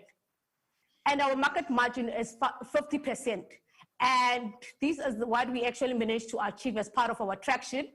We actually managed to raise 80,000 Rand from Innovation Hub, and these are some of the support that we actually received. This is the vision of Ukuhamba, then that's where we're actually going. Thank you very much, Sibongile. Unfortunately, our time is up, but you did a fantastic job at telling us a whole lot about how you're innovating in prosthetics. Thank you. Over to the judges to give us their Q&A and what you think about the pitch. I like it a lot. Well done. This is Charity from Zambia. I think there's a lot of innovation that can happen in that space. I'm especially interested in the colorful prosthetics. However, how affordable is 1,500 Rand in South Africa for the people who will be affected by it? Because I'm assuming your target market is the mass market. Okay, thank you so much for the question. So currently, like I said, as one of our competitors, they are currently charging 45,000. That's the rand in South Africa, meaning that in the US dollars, it's 2,900. And now for us, it actually cost us $512 to actually produce this, meaning it's 8,000. And we are actually selling this at 15,000 Rand, meaning it's 960 US dollars. Oh, okay. I thought that's $15,000, not 1,500. Okay, thank you. I don't have $1,015. I have $960. $960. Okay, yes. Thank you. Okay. Thanks, Joseph from Tanzania here. How many units have you sold so far? Okay, currently we produced 3 of these prosthetic limbs to different MPTs, and we are actually on the testing phase of the market validation. We also are working with one of the NGOs and the schools in partnership to actually test the market. So we also have an order of 4 of these prosthetic limbs that they actually need. So if we actually pass this, then we can say that we are able to go to the market, we are market ready. The reason that is actually delaying us is that we actually want to produce, as much as they are low cost affordable, but we want to produce something of quality. That's what will actually set us apart. And also, that's the other reason that we are saying it custom made, because the one that are already existing in the market, they don't design according to an MPT specification. Now that's where we come in as part of the innovation, coming with something that's not there. We actually cater for them. They come with a problem, then we solve the solution. Thank you. Thanks. You as well. I can hear the round of applause going everywhere at our homes. Thank you so much for the pitch. It's a pleasure. Thank you, everyone. I'm wishing everyone, of course, all the best. And that brings us to the end of our pitches here in South Africa. And soon we are going to be moving over to the next country. But before we do so, I'm going to switch us back to Namibia and thank the pitchers here in South Africa and wishing those that are still coming all the best. Remember, if you've got something to say, hashtag Boost Up 2020. V, I'm now handing over to you, and that's all from me, your host here in South Africa, Buntu Majaja. Thank you so much, Buntu. And what a diverse set of startups to pitch from South Africa. I do not envy the judges. We mentioned earlier that this is SAIS Connected Hubs. So here to speak a little bit about SAIS, please turn your attention to the screens for those of you in the audience for Ilari Lindy, who is the lead expert at the Southern Africa Innovation Program. Ilari. Hello, everyone. My name is Ilari Lindi, and I'm the lead expert of the Southern African Innovation Support Program, also known as SICE. SICE is a regional program that is funded by Ministry of Foreign Affairs of Finland, together with the 5 partner governments from Southern African region, as well as the Secretariat of Southern Africa Development Community. The aim of the program is to foster innovation and entrepreneurship in the Southern African region. Today we get to watch 18 talented entrepreneurs who will be pitching to win Boost Up 2020. There are, however, many hundreds of thousands of other startups and aspiring entrepreneurs out there, both in Southern African region, but across Africa, that require various forms of support in order to grow and to thrive. This is why SICE 2 has been established. Our focus lies in creating an enabling environment for entrepreneurship and innovation, with specific focus on startups and early-stage entrepreneurs. The overall objective is to strengthen the pipeline that enables exposure for more well-equipped entrepreneurs and their products to markets and potential business partners. We use 3 tools to achieve this: grant funding, capacity building, and knowledge and networking. Besides, it's also important to note that our focus is explicitly on supporting entrepreneurs and intermediaries who operate close to the startups and entrepreneurs the best. Boost Up 2020 is a combination of the last 2 tools.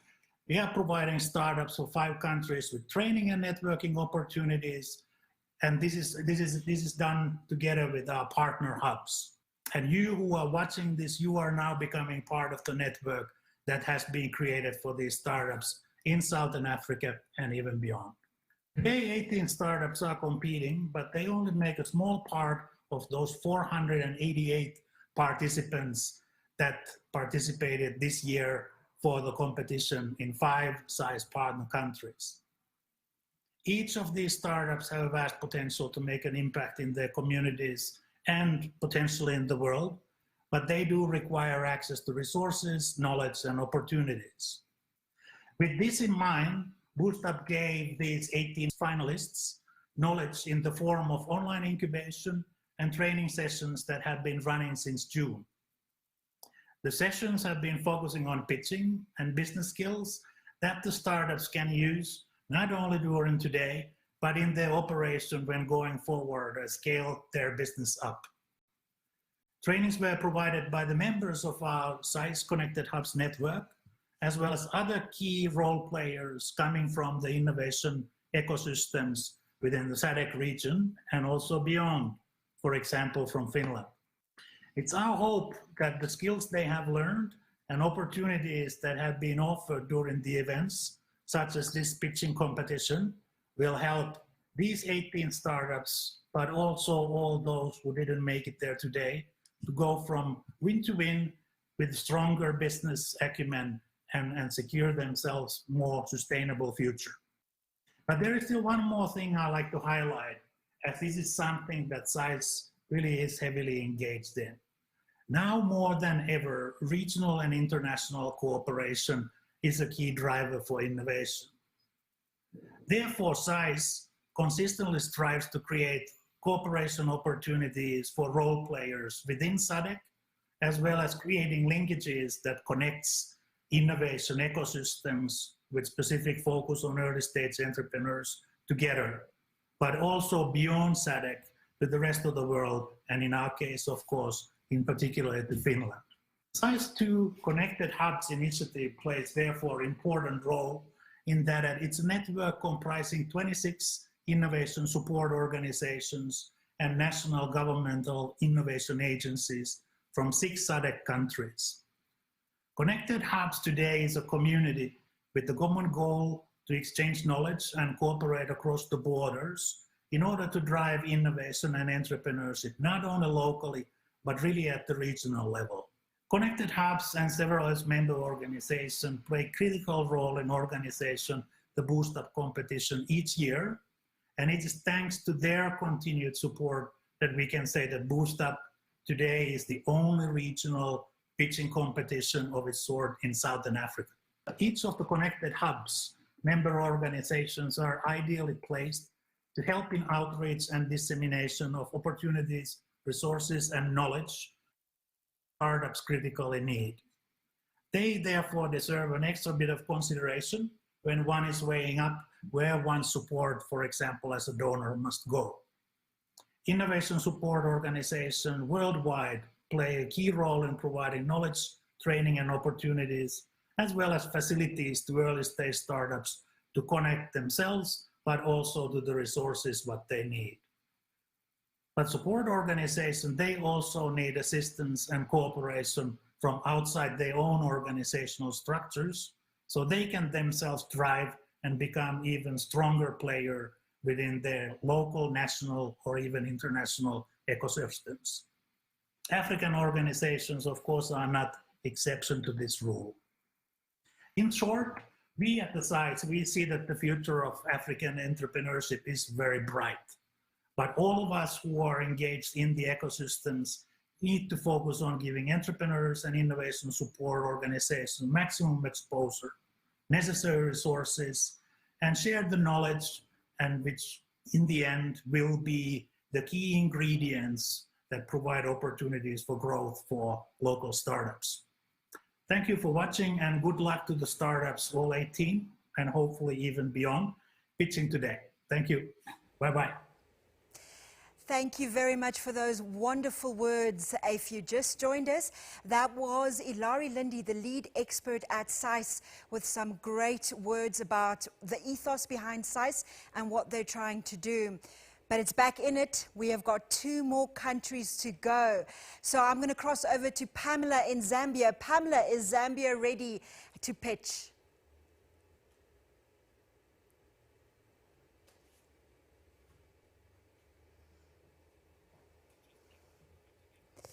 So it looks like technical difficulties. The irony is that we're looking at social impact startups that are using technology to better our world. But if you are on social media, I'm sure the other MCs have reminded you, but let me remind you again, #BoostUp2020. That is what you would want to do if you are on social media at the moment. We've already had some really inspirational tweets and messages that have come through today. It has been really inspirational to see some of the message. A lot of support has been happening in the tweets. People that are really motivated by what our young entrepreneurs and what our African brothers and sisters across Southern Africa are currently doing. And hopefully Zambia has sorted out their technical issues. Pamela, are you ready for us? Hi, V. Thank you very much. Yes, I can hear you, and we're ready. Yes, I can hear you, and we're ready.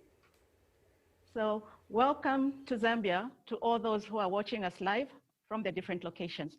My name is Pamela Kapaya Muhongo, and I'll be your MC from Zambia. So, to start our pitching, we're going to have AquaTech Solution talking to us about water. Thank you.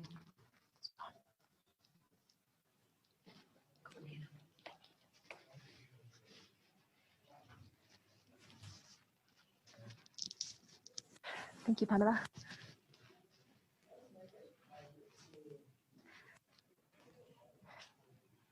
Hi, my name is Triple Moyo, and I'm from AquaTech Solutions, and we monitor water quality in real time.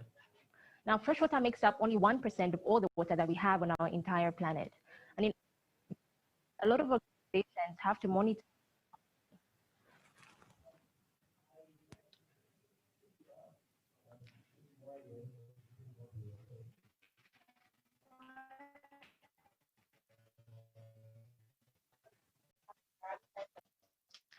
access to quality data on temperature, turbidity, and conductivity, and they can access this information on our website platforms, desktop applications, mobile applications, or even through SMS alerts. We'll offer various subscription packages. As well as product-based or one-time water quality monitoring and testing, and we'll also offer courtesy services.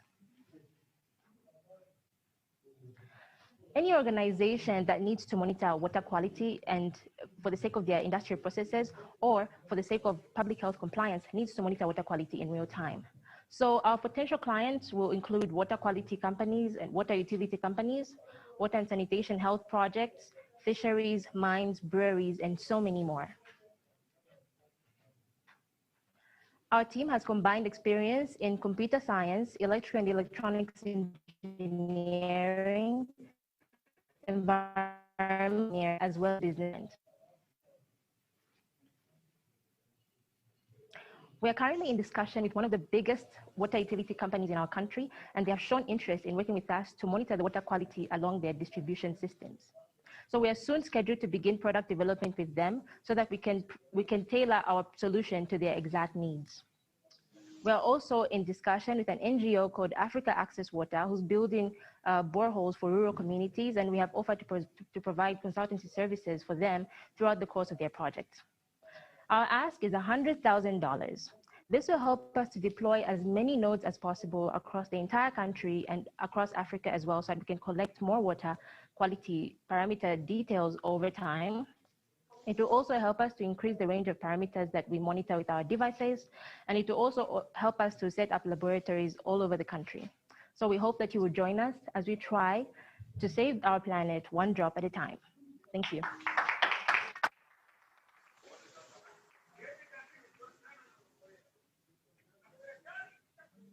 Well, thank you very much.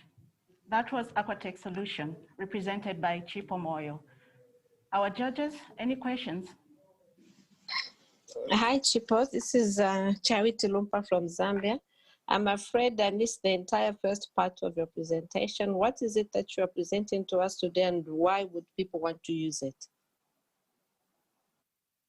Okay, what we do is we monitor water quality in real time. So we are enabling organizations that need to monitor water quality for the sake of environmental processes or for public health compliance, and we allow them to monitor it using our desktop applications or mobile applications.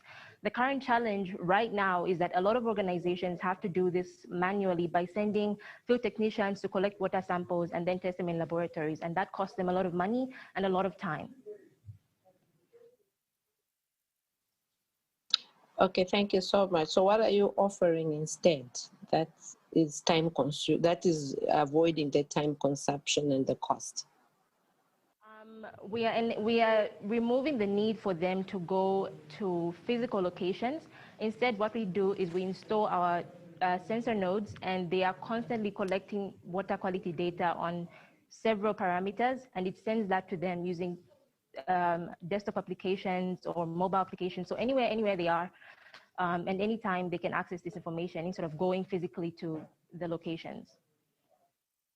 Thank you very much.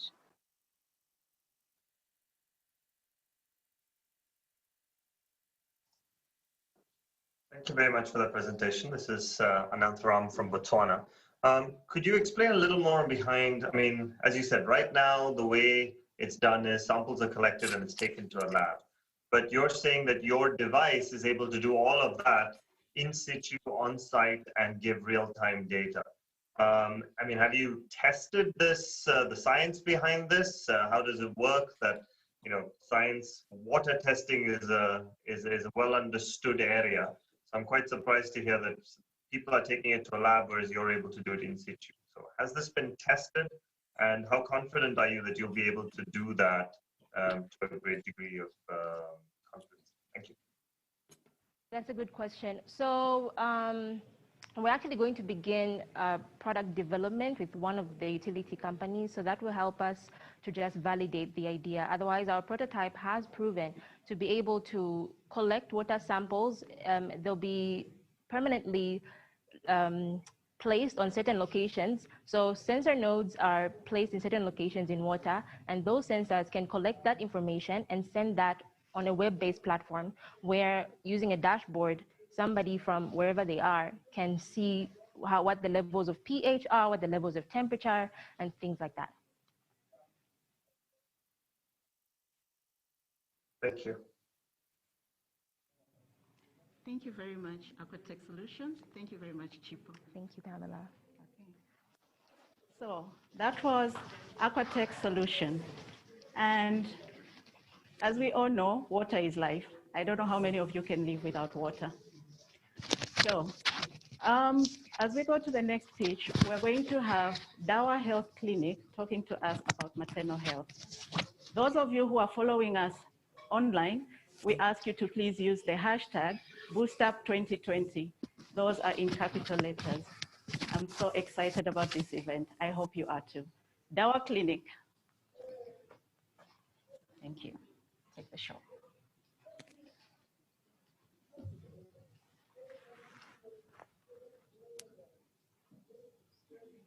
The COVID-19 pandemic has worsened the maternal health access problem across the globe, with African mothers among the most affected.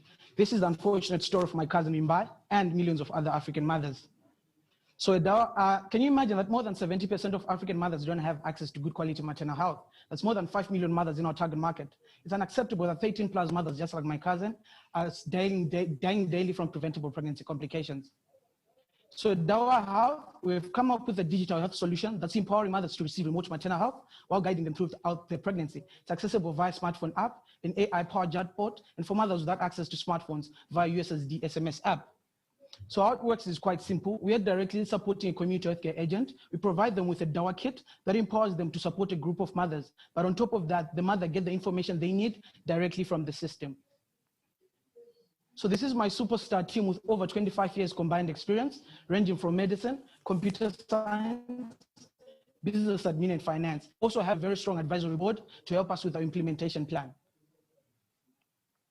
So currently, these are the leading causes of maternal mortality in our region, and our system is directly improving 53% of that. Our value proposition to the mother is they'll receive better quality care, which is affordable while improving their antenatal knowledge. For the health agent, is we're empowering them to provide remote care, which is affordable, as well as generating income for themselves. Our business model is a B2B2C. We are charging mothers only $2 a month. Then we do a revenue sharing model with the health facility and the health agent. We're looking at generating most of our revenue in the next 18 months from vendors who are targeting the community of mothers we are building. So our traction so far is 20 plus health agents. We've been able to sign one vendor. And since incorporation in March, we've supported over 4,000 mothers. These are some of the partners we're working with to get into 20 health institutions that will support us to support more than 200 health agents. So our projected financials this year is 18,000, which will scale in the next 12 months to 60,000. Currently, the Dawa kit is costing us $46 to make. With economies of scale, we can bring it down to 32. So our competitive advantage is our solution is available in local languages. We're also leveraging on chatbots and community healthcare agents. Our call to action is a board of directors to help us with our company structure, then more distribution partners to grow fast. We're raising $100,000 that will empower us to support a network of 1,000 agents, generate revenue of $720,000 in the next 2 years, and support over 35,000. So if you're passionate about SDG number 3 and 4, Dawa Health is the perfect partner. Thank you.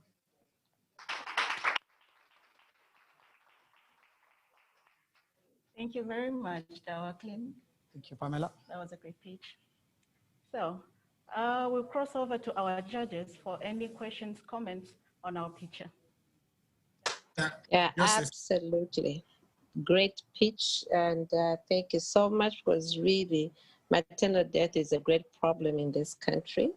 And I'd just like to understand the business model better, how you expect the pregnant mothers to be able to afford this and still be able to have the care that they need at the end of their term, and subsequently what happens after they give birth.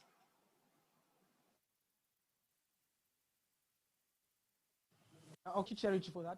Currently, our model is we are targeting the community healthcare agents. So we have partnered with organizations that already have an existing network of health agents across the country. So we go directly to those agents. We provide them with a kit that empowers them to look at parameters like tract infections and pregnancy-induced diabetes and other pregnancy-induced complications. Then the information is wired directly to a supporting doctor who then gives remote advice. So basically that's our model we're working with. But on top of that, we have an AI-powered chatbot, which we are working to integrate on WhatsApp. And currently we have a mobile app and a USSD application, which we're looking at integrating with local telecom companies. This will allow mothers across range, whether they have a smartphone or they have a simple feature phone, to get the information they need remotely in local languages. So that's what we're doing. doing. And for affordability, we're looking at partnering with UNFPA.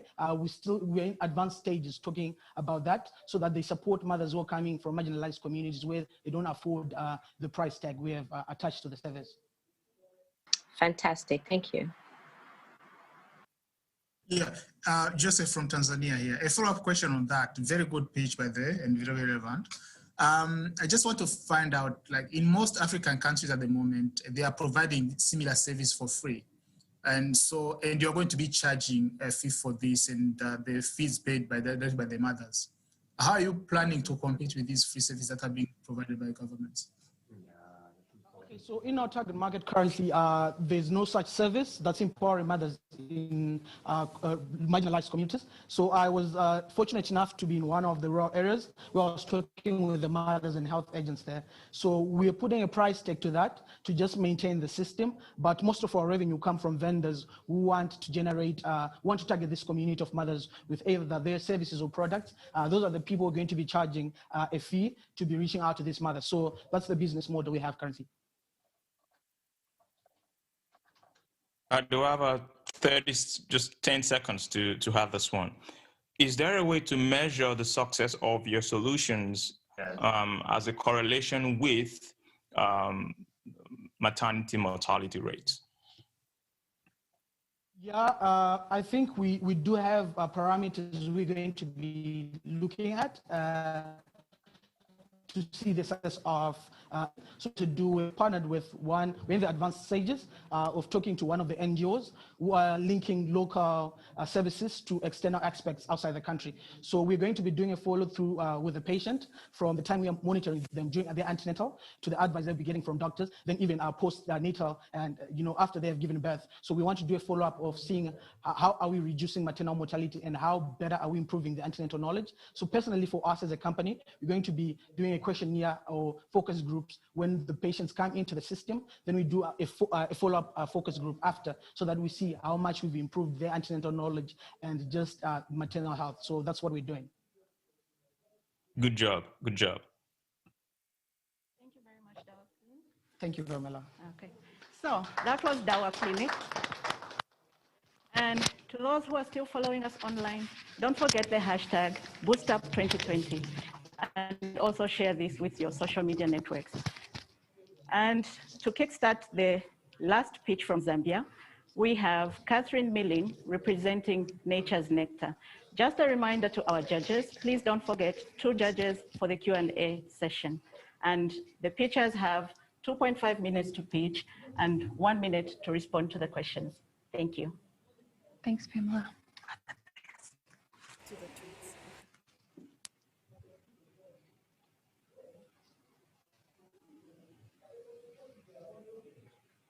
Okay. 1/3 of all of the food we eat today is due to the pollination of bees. Bees are such an important part of our daily lives, and at Nature's Nectar, we aim to be the most sustainable and impactful honey company in the world. Hi, my name is Catherine Milling. I'm the CEO and co-founder of Nature's Nectar, a Zambia-based honey company.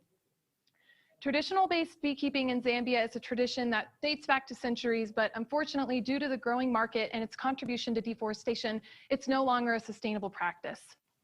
So what we do at Nature's Nectar is distribute sustainably and locally produced beehives that don't take from the local forest and create a high-quality product. We are then the guaranteed buyers of all honey produced from these hives, which we process and export. Our model is very simple.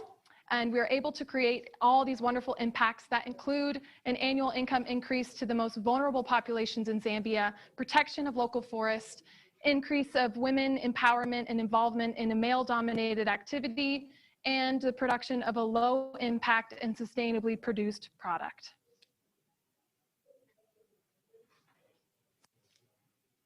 Our model is very simple. We distribute beehives. We're the guaranteed buyer of the honey. We process and export. We've also created strategic partnerships with locally based conservation groups on the ground here in Zambia. To date, since starting in 2018, we've distributed 8,000 beehives to 800 farmers. We've worked with a data tracking company to have full traceability of our products and impacts, and we've exported over 80 tons of honey. Our aim is to distribute 50,000 beehives over the next 4 years so that we increase the Zambian supply of honey by 25%, and we're able to create an offtake for up to 1,000 tons that is worth $3.6 million in revenue annually. We are all about data at Nature's Nectar, so we have full traceability of our honey from hive to bottle, and we're able to track all of the impacts we create with the environment and the farmers that we work with. Our team is efficient and lean, and we're all based in Zambia with over 15 years of experience in the Zambian honey industry, as well as our local partners working in conservation here in Zambia. Nature's Nectar is currently seeking $500,000 in growth capital to reach this growth market, and now more than ever is more time to invest in sustainable solutions. So thank you for your time today.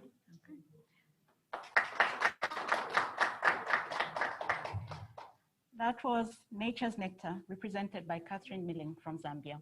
Those of you who would like to tweet about this, please use #BoostUp2020. Thank you, Catherine. Thanks, Pamela. Judges, any questions for our pitcher, please? Yeah. Hi, Catherine, is that? I'm Charity from Zambia. And what I would like to do is just commend you really on your dual approach to this particular project, conserving the forest as well as empowering the beekeepers. And you're saying you will increase your exports. Is that something that you can demonstrate in terms of how soon you expect to have that turnaround to get to the 1,000 metric tons? Yes, so we have a full rollout plan on how we'll reach this.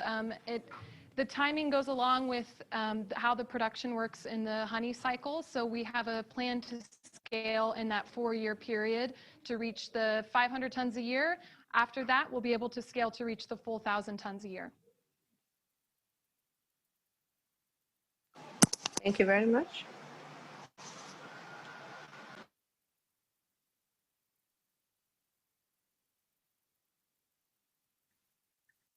Hi, Rodani here from South Africa. I just want to understand how big is this market in Zambia and what is your plan in terms of creating jobs around this industry? Thank you.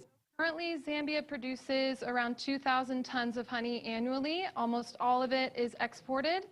So with our current plan, we would like to increase the supply by 25% and take up 25% of the market through majority export into high value markets like the EU. With the 50,000 beehives, we'll be able to work with 5,000 farmers, and half of those are women. We'll have 10 full-time field supervisors as well as 10 full-time employees at the processing plant that we're building up right now.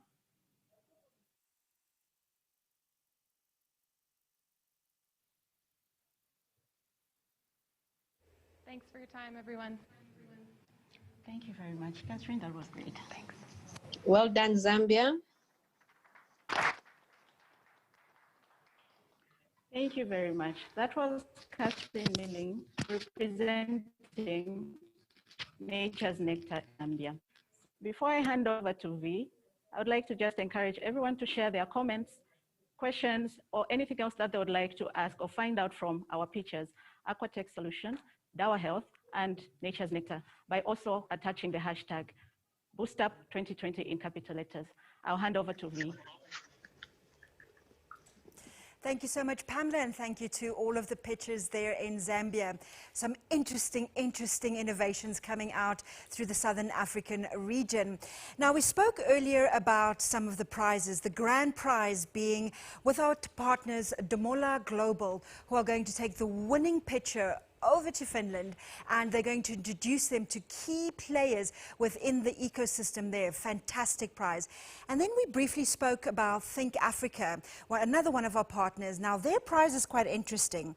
It's a half-day assumption testing and experimentation session with Elizabeth Meheludaki, who is the founder of Amblafi.io. They're also going to give a copy of the best-selling book, Let me breathe in. Lean Startup, how today's entrepreneurs use continuous innovation to create radically successful businesses. Feels like we all should have a copy of that book. In addition, Think Africa are going to give a year-long subscription to Blinkist, as well as a year-long subscription to their consultancy services, which is a fantastic prize. Now, if you don't know what Slush is, it's a global movement, and I urge you greatly to go and look up Slush. It was started in Helsinki. Slush are going to give all of the top entrepreneurs in each country access to Nodes from Slush. Now, Nodes from Slush is relatively new. It's their investment matchmaking platform. And since they have thousands of investors, this is a fantastic prize for all who will get it. Last but certainly not least, it is AWS Activate. They are going to give the top 3 entrepreneurs today credit, AWS Activate credit to the tune of $5,000 plus one-to-one mentoring, which already all of the 18 competitors here today have received. So that is what is on the line, along with leveling up your game here today. Good luck to all of you. We're about to bring it home. We're about to cross that finish line, everybody. So if Mohammed in Tanzania, are you guys ready to take us home?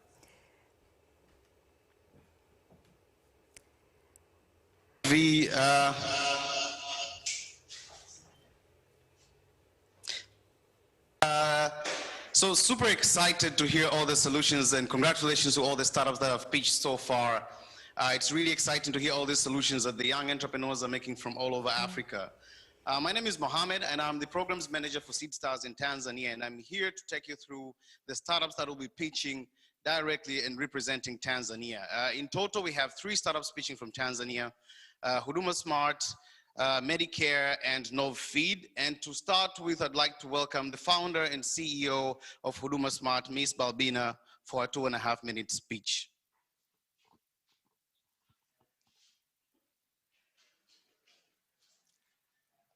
Life is busy, we can help. My name is Balbina Guram, founder and CEO of Huduma Smart. Now, ours is a vision to create a conducive working environment for domestic workers. Now, let me take you back 2 years ago when I met this young girl called Halima. Halima is a school dropout and a single mother who opted to become a domestic worker, earning $20 in a month, which is basically not enough for her to sustain her needs and provide for her kid. Now, this girl represents 56% of domestic workers facing physical and sexual abuse. Also, she represents 56% of domestic workers facing unfair and unpaid salaries. Moreover to that, there's a lack of occupational health and unprofessionalism in the sector. Now, I bring to you Huduma Smart, which is a solution that empowers domestic workers like Halima by giving them training and provide them job placement with health insurance. Now, domestic workers are able to contact us via our mobile phones and come to us with local government authority documentation that help us to identify them and their guarantors. Also, we are able to receive applications from our clients via our online platform. Now, our business model is based on 2 modes. The first one is through the recruitment fee and also through the monthly salary commission. We've been able to serve 4 regions in Tanzania, having an annual revenue of 63,000 USD. And also we've been having more than 123 clients with more than 100 beneficiaries. Now, by 2025, we're expecting to be in 15 more regions and also serving 7,000 clients with more than 5,000 beneficiaries, having an annual revenue of $22 million. Our competitive advantage is that we have a flexible pricing system that enables us to charge not more than what we're supposed to charge. Now we're coming to you asking you to support us with $50,000 so that we are able to reach out to more domestic workers like Halima and be able to provide them decent jobs by improving our training and updating our web-based platform so that we create a more user-friendly platform for our clients. Now, we are a team of 4 strong people from diverse industries, and we all believe that behind every happy family, there's a great housemaid. Thank you. Thank you so much, Balbina, for the awesome questions. Now I give it back to the judges if you have any questions. Thank you very much for that presentation. My name is Anant Ram from Botswana.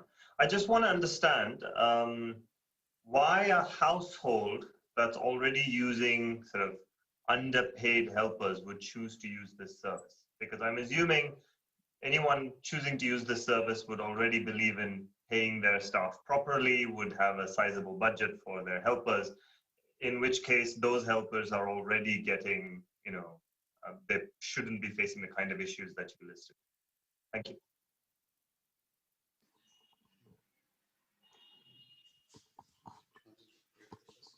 Pardon, can you repeat the question? My apologies if I wasn't clear. Simply put, why would a household that is already using underpaid helpers choose to use your system?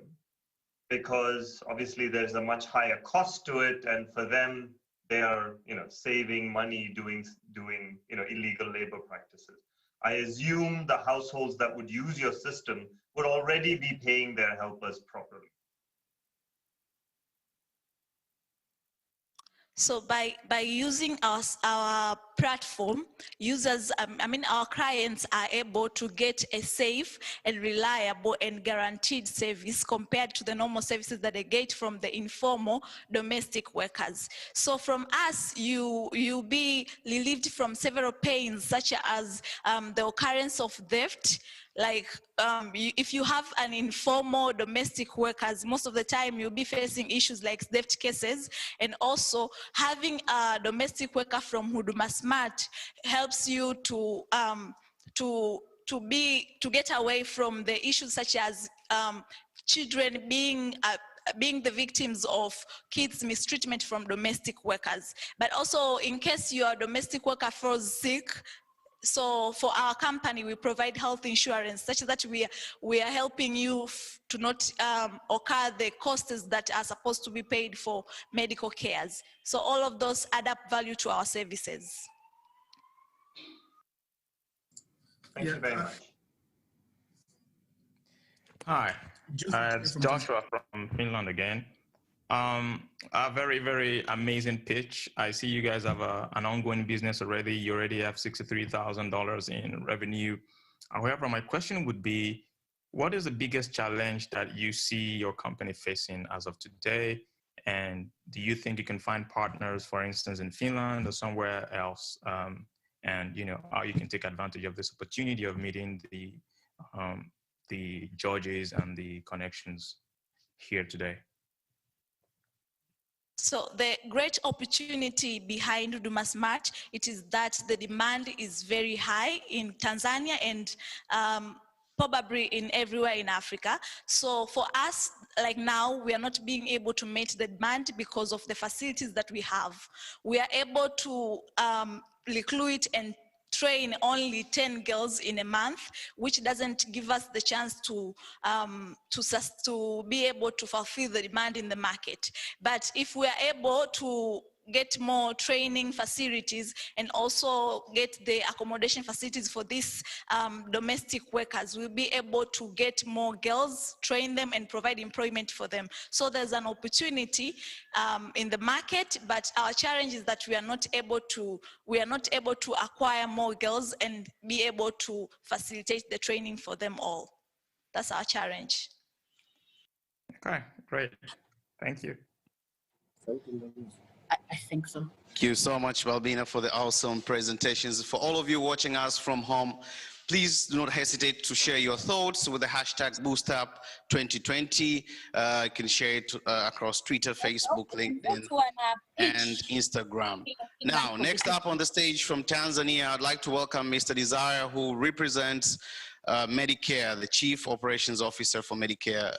Desire, you have 2.5 minutes to pitch. Karibu.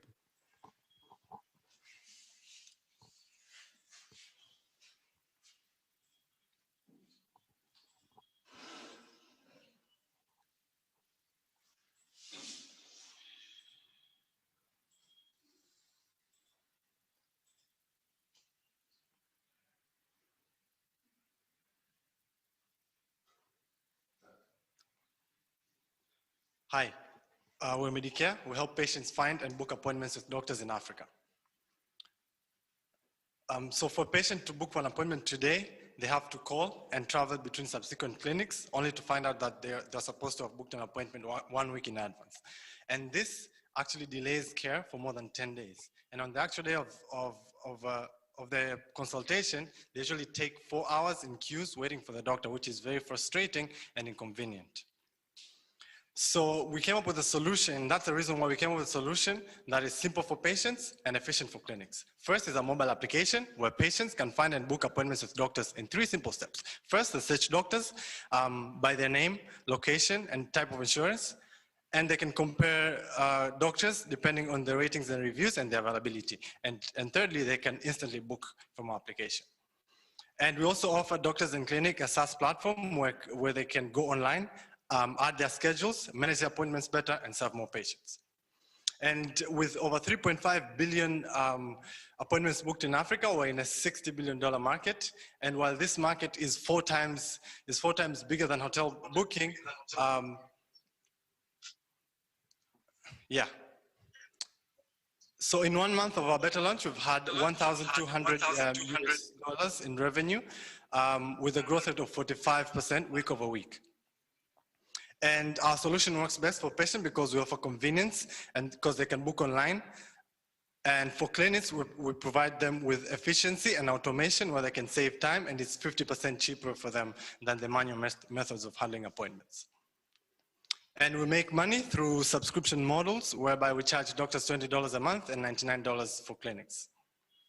And we're a team of passionate founders with domain expertise in healthcare and technology, with Dr. Elvis, who's the CEO, and myself, Dr. Desiree, who is the COO. We have 2 years combined experience of private clinical practice, and John, who has a 5 years experience in software development.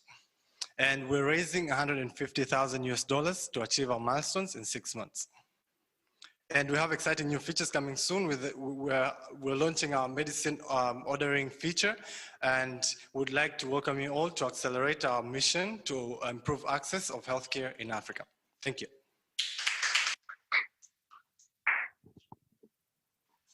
Thank you so much, Desire. And I would like now to turn you back to you, judges, if you have any questions. Yeah. Joseph from Tanzania here. A great pitch. And just one question about how do you compare your service with the currently available competitors who might actually be offering added services to what you're offering? Currently, what is in play, it's mainly in the booking part, it's mainly still manual, and patients have to call, and clinics have to use paper diaries and pens to manage their appointments. So I think we would like to believe and say that we're first in market, and our solution provides efficiency, and it is convenient for patients.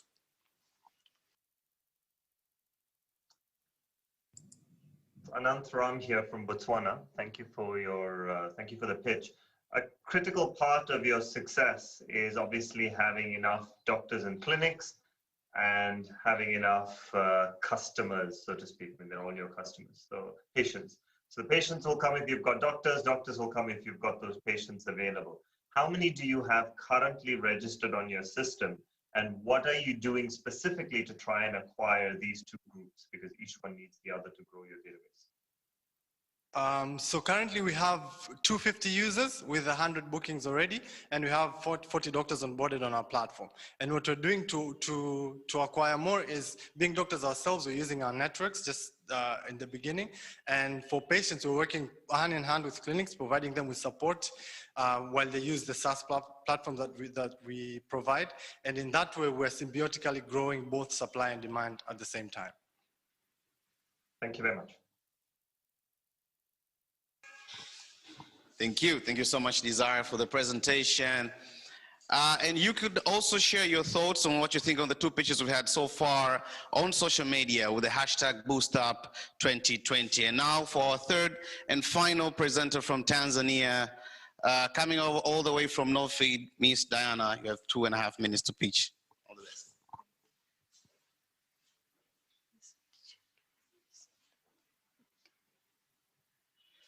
Okay. My name is Dan Orembe. I'm the managing director of the Norfolk company, the smartest insect farming company in Tanzania. So the problem starts on the fact that the population is growing and the demand for sustainable diets such as chicken and fish is increasing in the same way. And the waste increase has no exception. The most difficult question to answer for myself, how are we going to feed all these people sustainably while we are currently using 30% of soy and fish produced in the country for animal feed formulation? More importantly, is it okay to feed animal with human food? No feed, we have a solution. We are using this guy right here, the black soldier fly, to produce a sustainable protein for animal feed formulation. In just 2 weeks, it can turn 1,000 tons of waste into million tons of sustainable protein. And we have proven that we can scale this all over the world. What am I talking about? In just 24, it works 24 hours a day, 365 days, and it's a zero seasonality. This is our nutritious protein product with 70% protein content, and we harvest biocomposite as a byproduct. Our business model is B2B. We are selling protein to protein distributors and animal feed millers for $0.95 per kilogram.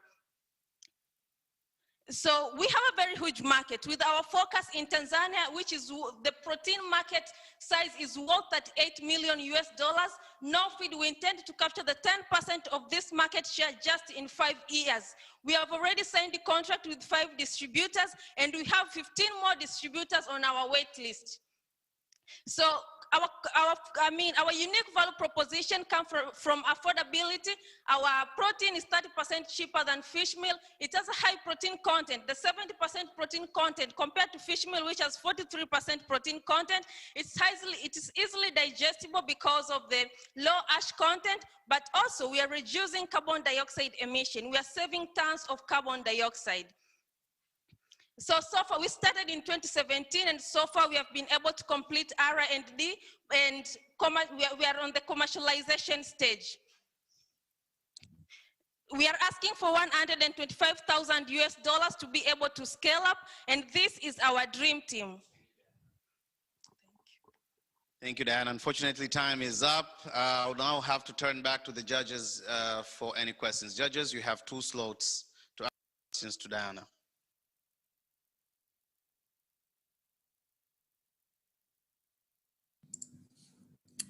Joseph here again. Great pitch, Diana. Just on the competition side, who else is providing similar service and how do you compare with them?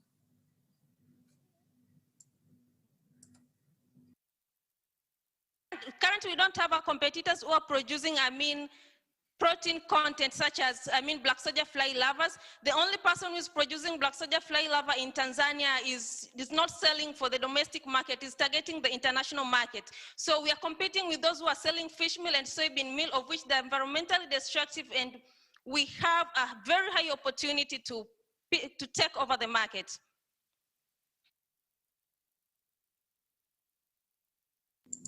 Okay, thank you. All the best. Ananth Ram here from Botswana. Thank you again for your pitch. What are your biggest challenges in terms of scaling up your production? Because if you're talking about such a large market, you're going to have to increase the production of this larvae substantially. So what do you see as the biggest bottlenecks in terms of scaling up that production to meet the demand that you see? Currently, the biggest market is a capital to be able to expand our production facilities, but also to be able to collect a lot of waste and bring it to the production facility. So that's why we are here to ask you for a fund to be able to expand by building more facilities that can be able to produce at least 1,000 tons of black soldier fly larvae per week. Thank you very much. Thank you so much, Diana. And that's it. We're wrapping up here from Tanzania. I'd like to remind everybody else watching us from the comfort of their home or office to follow and share all the activities via #BoostUp 2020. And that's it from Dar es Salaam. Via, take it back to you back in Namibia. Thank you so much, Mohammed, and thank you so much for all of the startups there in Tanzania. They took us over the finish line. It is round about that time where the judges have the very unenviable job of deciding who is going to be number one, who's going to walk away with that grand prize, and I really don't envy them. So while they are deliberating and putting everything together, we have Mr. Tommy Davis, who is the founding president of the Africa Business Angel Network, who's going to give us a few words while the judges deliberate. Mr. Davies.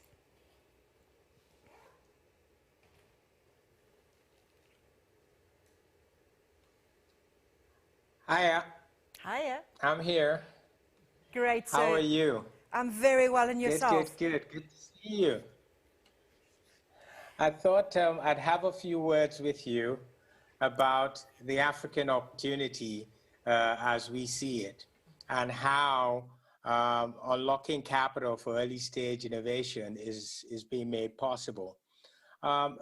Very, very quickly, we need to understand, first of all, from a geography standpoint, although we're accelerating, as people would, the evidence of some of the pitches we've heard today, I mean, I'm fascinated by some of the medical interventions and the agri-tech innovations we're seeing, that Africa is one ginormous continent. I mean, you could take China, the United States, and India and put it all, and we'd still have space left for Europe. But having said that, okay, we're talking of 1.3 billion people on 32 million square kilometers. Now, 3,000 different tribes, 2,000 different languages, all going towards the Continental Free Trade Agreement, which makes it quite exciting. What do I mean by that? Let me throw some numbers to you. We're talking of a 5.6 trillion, yes, I repeat, $1 trillion opportunity across the continent, and already we have over 400 companies that are doing more than $1 billion a year in revenue. And this is because there are quite a number of different transformative factors. We're talking about urbanization that is growing very, very fast. You've seen the average age of everybody presenting today. The youth that are in the working age population is expected to hit over 1 billion in the next 20 years. Digital penetration from mobile telephony is with us and is doing quite well. And most importantly, when it comes to the available cropland, guess what? 60% of the world's unutilized cropland is here on our continent. We do have our challenges, as you all know. Education is a big challenge. Urbanization that I was talking about earlier is also a significant challenge because we can't put the infrastructure into our cities fast enough to accommodate the people coming in there. We all know about the security challenges, and power, electricity remains to be one of the biggest challenges we do have. Having said that, the market for Africa is in the cities. There are 75 cities that account for nearly 50%, that is, of the total consumption of the continent. So when we're talking about Africa, we tend to talk about, is it from Cairo, is it Johannesburg, is it Addis Ababa, or is it Nairobi? That is the African language. And as for where we are now, which is the early stage entrepreneurial ecosystem, it's a cocktail. And what do I mean by that? You've got entrepreneurs like those we've just heard pitch, investors like the judges who question them, the hubs, just like the iHub in Botswana, service providers providing all kinds of services like SAIS, policymakers, development partners, all coming together, trying to get entrepreneurs to build an African future. And guess what? The results are quite healthy. We're talking of a 32% increase in the number of new startups on the continent or in 2020 over last year. I mean, we saw a 74% jump in total funding, okay, between 2019 and 2018. We had over 230 startups raised over 2 billion. And currently we're in November, we've already passed the $500 million in investment marks this year already. Now, in terms of the key sectors, well, we saw some of them, listened to the pitches, and we saw some of them today. Financial inclusion keeps being the big 600-pound gorilla. Everybody's doing fintech, and we're talking of off-grid tech, insurtech. Financial inclusion is a big deal on the continent because we still have a significant amount of the population not yet financially included. Then online and mobile consumer services off the choke. And of course, that's because that spreads through health tech, e-commerce, shared economy. It goes across the board. And we're seeing B2B and tech adoption also coming up on the continent. And well, you know, I'm from Nigeria, so you're going to have to give me bragging rights on this one. You know, we do have rising stars. You look at the two young men who built Paystack in Nigeria starting in 2015 and exited us this year when Stripe bought them for $200 million, a 5-year-old company. That's what we mean about the dynamics. And the driving this change are the hubs. The tech and innovation hubs, there are over 600 of them now, and they're doing a phenomenal job. We've got international participation with the likes of Nest, Facebook, Google, and Microsoft, but there are a lot like our home champion, CC Hub, who now owns the iHub and just recently purchased yet another hub. And when we look at the investors, which is where we play, what we've discovered is everybody's new to this. Okay, 70% of the investors you see around have less than 5 years experience investing in fast-moving, innovative companies like startups. And more importantly, it's an 80-20 split between male-female, which we are assiduously working on. And I'll tell you about some of the things that are happening in that space in a minute. So when we look at the investment community, and I did say I'd talk a bit about this, it's still new, but it is growing. And the good news on the gender equality is we've got the Dazzle Angels in Cape Town, South Africa, which is a women's only angel network. And we've got the Rising Tide Africa network in Lagos, Nigeria, which is also a women's only network. And we've also got the Female Fund by Alethea. So there's a lot happening on the gender equality side. And typically, angels are doing anywhere between 15 to 100,000 in investments in startups, one transaction at a time. The African Business Angel Network, over which I preside, is a trade association for African business angels, syndicates, and networks. And we work with our partners on 3 specific objectives for angel investing in Africa. The first is creating the local angel networks in African cities.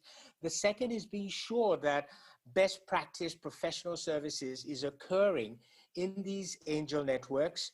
And third and final is to advocate angel network and angel investment as an economic development tool for policymakers. We are at ABAN building a culture of angel investing across the continent. So Africans are deploying and developing Africa today. We need your support, and we will build Africa together. Easiest thing, join an angel network and invest in one of the startups, preferably one of the ones you listened to today, okay? I hope you've all found this very, very useful. I'd love to hear from you. My name's Tommy Davis. You can find me on Twitter at TommyD, and I'd love to hear from you. Thanks a lot for listening. Thank you so much for that. That was an amazing roundup of the Africa ecosystem. And he's the founding president of the Africa Business Angel Network. So if you'd like to connect, then that's all you need to Google, Africa Business Angel Network. So we are still waiting in suspense. The judges have not made their final deliberations. We've been encouraging you to hashtag BoostUp2020 on social media. And for those of you that did, we're going to put you on the spot and read some of those tweets out loud right now. So right at the beginning of this venture, when we started streaming at 11 o'clock, Tobiko Spano, so excited to see young entrepreneurs with aim to revolutionize Africa. Same, Tobiko, same. Gershwin Hamunyela, exciting startup proposals. The future of Africa looks bright given these business ideas. I couldn't agree more. Thanks for that. Jesty World. Hi, guys. Bramwell from Kenya. More of a digitalized Africa addict. I love the initiative and good luck to all the startups. All the best. Thank you for that, Bramwell. Those are definitely encouraging words. Gershwin tweeted again. Gershwin's been very active. Gershwin tweeted, given the accounting regulation, SMEs need to incorporate to procure funding and overall financial PR. Leverage Point from Botswana is on track with their development. Such encouraging tweet. Thank you very much, Gershwin. Oh, here we go. Again. Gershwin, bold figures and future predictions from Innovation Pty Ltd of South Africa. Good luck. Fortune favors the brave. That's a very true saying there. Right, somebody else. Pehovele. I hope I'm pronouncing your name correctly. If I'm not, I apologize. Wow, that's very interesting product. Very interesting pitch from Simpiwe there for the disabled. It was indeed. I did enjoy that one as well. Simpiwe again tweeted, Boost Up 2020, this rocks. I agree, it does. Seeing innovation, seeing social impact, seeing young people interested in making the world better. What doesn't rock about that? Purple Star, wow, our South African brothers are so serious about water. This is from Kayamba, watching from Tanzania. And I did notice that as well. It's very interesting to see that there was sort of almost a theme with some of the countries. So interesting to note there. And yes, water.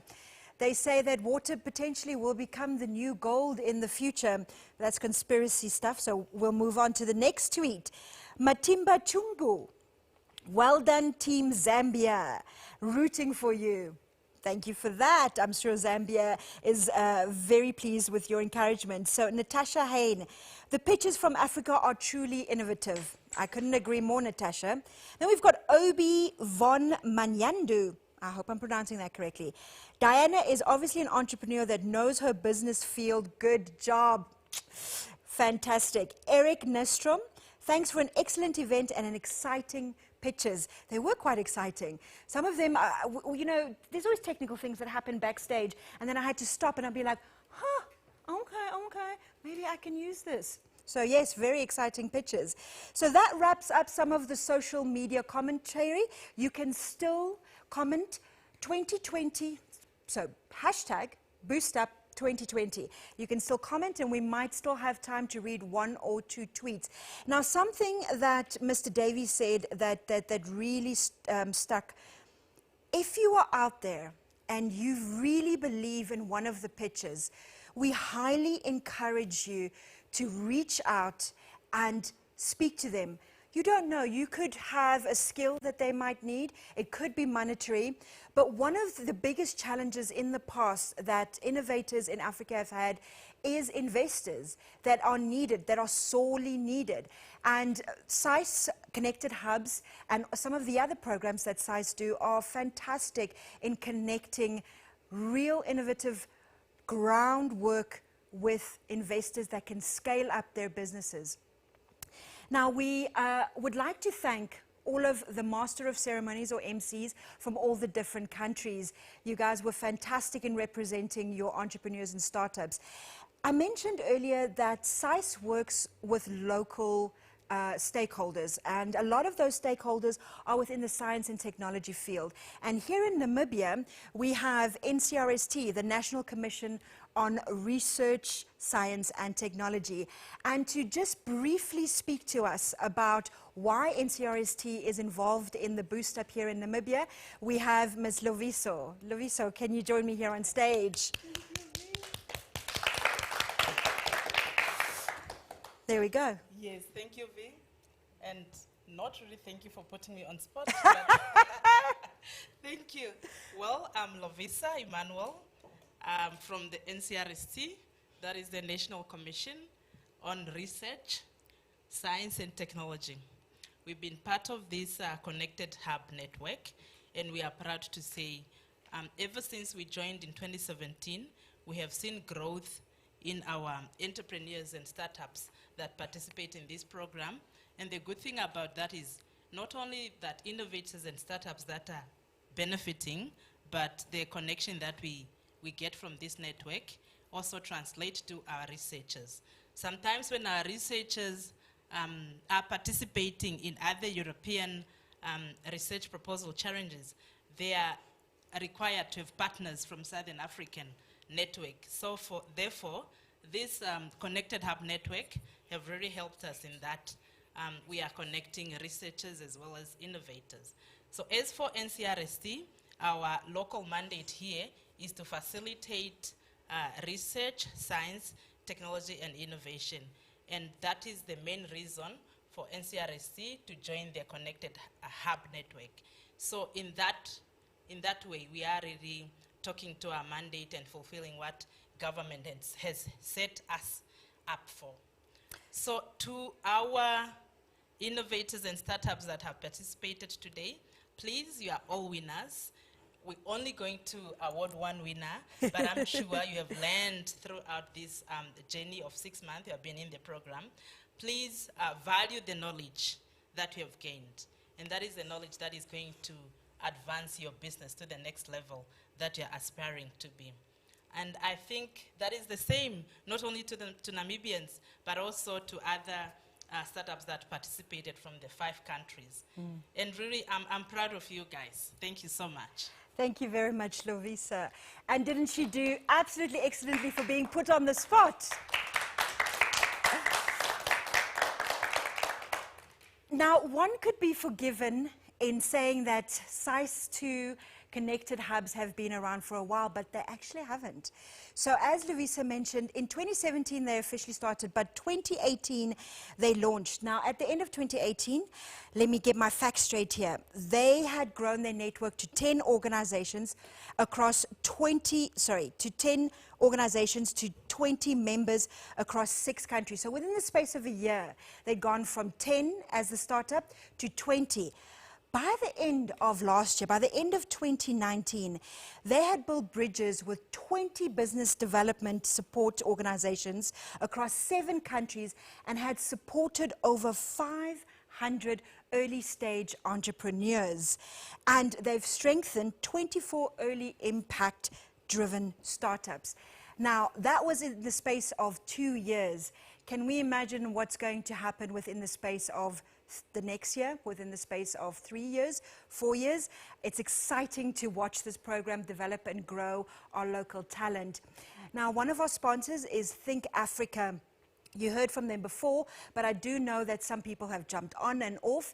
So for those of you that have missed our partner Think Africa and what they're all about, we're going to go back to that video if my tech team are ready. Thank you very much. For those of you that don't know, attentions to the screens. Thank you.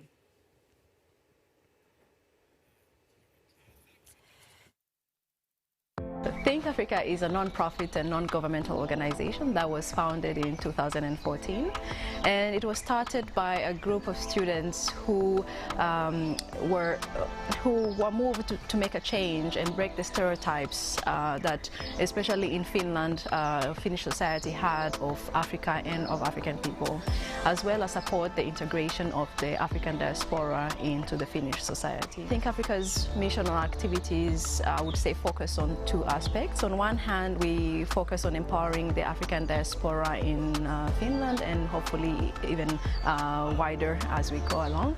And with the empowerment, we focus on activities that share essential information, that encourage networking, that provide a space where the members and the African immigrants can discuss well-being topics, activities that focus on economic development, as well as perhaps even our strength is that we create a platform where our members and the African immigrants can get to utilize their skills and as well as pursue their interests.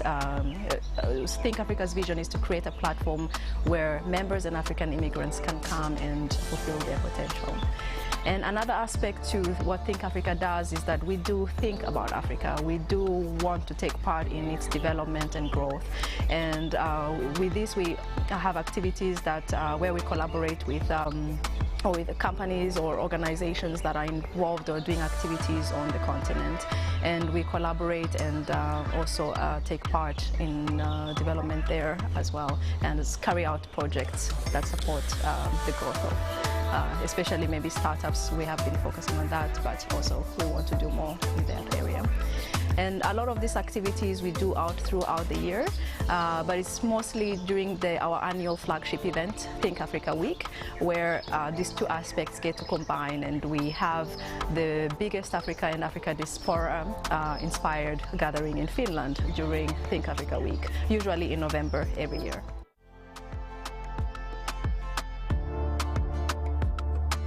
The only requirement to become a member of Think Africa is that you are moved by our mission and want to make a positive change in your society. Go to our website, www.thinkafrica.fi, click the Join Us button, pay the annual membership fee, and the Think Africa family awaits to welcome you.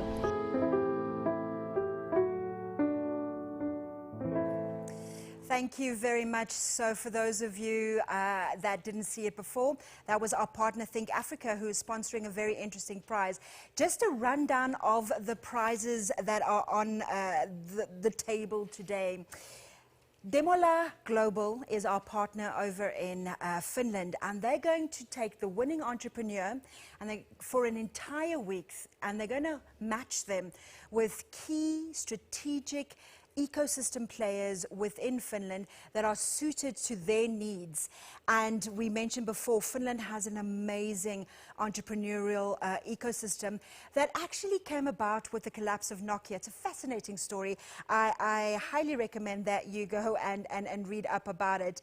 And one of the things that they've done is they created Slash. Now, Slash brought together startups, entrepreneurs, investors, angel investors, all sorts of finances with grassroots organizations, and they pitched. And it grew, and it grew, and it grew, and it is now one of the biggest pitching competitions for entrepreneurs and startups in the world. It happens every year in November in Helsinki. And if you manage to go to Helsinki in November, you are one of the only people to be able to manage to go to Helsinki, because no one in their right mind goes to Helsinki except the guys that are there, Helsinki in November, except the guys that are there to actually pitch for their companies, for their babies, whether the babies are cute or ugly, as our previous speaker said. And I love it. If at one stage, if you walked into the airport at Helsinki, there was a big banner that says, "Nobody comes to Helsinki in November except you. Welcome, you badass." So I absolutely love the Finnish ideology, and I would go and look up what Slash does. And the reason why I speak about Slash is, as one of our partners, they are providing for all of the top entrepreneurs in each country access to Nodes by Slash. It's a relatively new platform that they've created to match the entrepreneur with funding. So it's a matchmaking platform. But unlike other matchmaking platforms, you don't potentially have a bad date in front of you. You potentially have a means of boosting up your systems. So Slash is one of the partners. AWS Activate are also one of the partners. They're going to provide $5,000 worth of AWS credit to the top 3 entrepreneurs here today. In addition, they're going to provide one-on-one mentoring, and as all of the startups, all of the 18 startups today will testify to, they've already received those one-on-one mentoring. Now, tweet Boost Up 2020, and make sure that you let the entrepreneur that you felt was the one for you, that really spoke to you, that felt had the most potential. Let them know that you are backing them. We don't know who the winner is at this stage. The judges are still deliberating, so it's going to be interesting to see where we are at. We're going to try to cross to South Africa, just for Buntu from South Africa, to give us really the feel, the atmosphere in the studio over there. Is South Africa online for us? Are we able to cross to South Africa?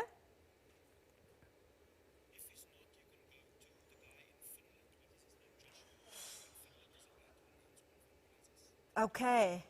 All right, I've just been told that we might cross to Ubuntu later, but Joshua in Finland is about to announce who will be the recipient of the Think Africa Prize. So, do we have a drum roll? Okay, there we go. Thank you, Namibian audience. So, Joshua in Finland, are you ready to announce for us who is the recipient of the Think Africa Prize? Yes, I am. Hello again, everyone. I would like to say thank you for the exciting pitches that you all have given today. I am super excited. I'm super inspired by the kind of works that are currently going on in Africa. I see amazing companies, amazing businesses, and I really see how much we are very given to touching lives. All the companies that have pitched today have actually demonstrated that Africans understand the problem that they are facing, and they have the innate innovation skills to go ahead and build solutions for these problems as well. So I want to say congratulations to everybody. And honestly, I believe that everyone is a winner here today. The fact that you can find a problem, you can come up with a solution, a working solution to solve that problem is a big win for you and for every one of us here today. So again, before I go ahead to announce the winner, I would like to say that if you think there is a way that you can, connect and work with any of the judges present here today, please do not be shy. Do not hesitate to reach out immediately after the event is over. And also, if you think that any of these organizations from Finland or from any of the networks have something you might want to understand, please go ahead, ask them the question, set up a meeting with them and call them.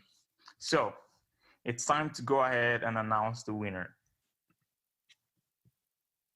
And some of the most important things that has driven the criteria is the social impact, the ability to demonstrate that the businesses already have an ongoing revenue, they have users using the product, they have partners, and they're actually solving a problem that their customers care about. And then thirdly was the team, the setup of the team. The team are very engaged, they're pouring out their energy and commitment to make the company work. And of course, we also graded the pitching skills. And as I said, everybody that came out today is a winner. And with all of that said, the winner today is Huduma Smart from Tanzania. And so congratulations. Huduma Smart, great. Huduma Smart is the winner.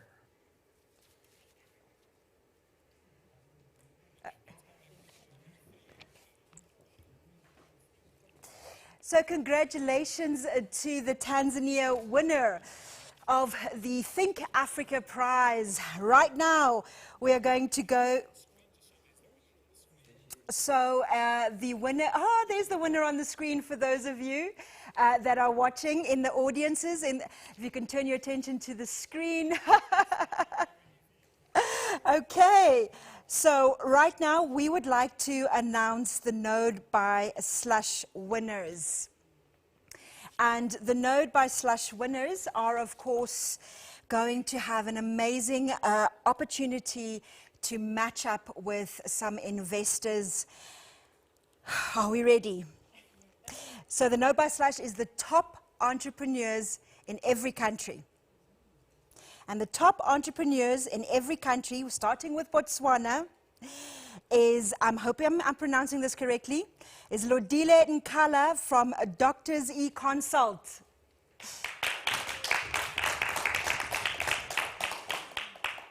The top entrepreneur in Namibia is Victoria with AquaTech Online.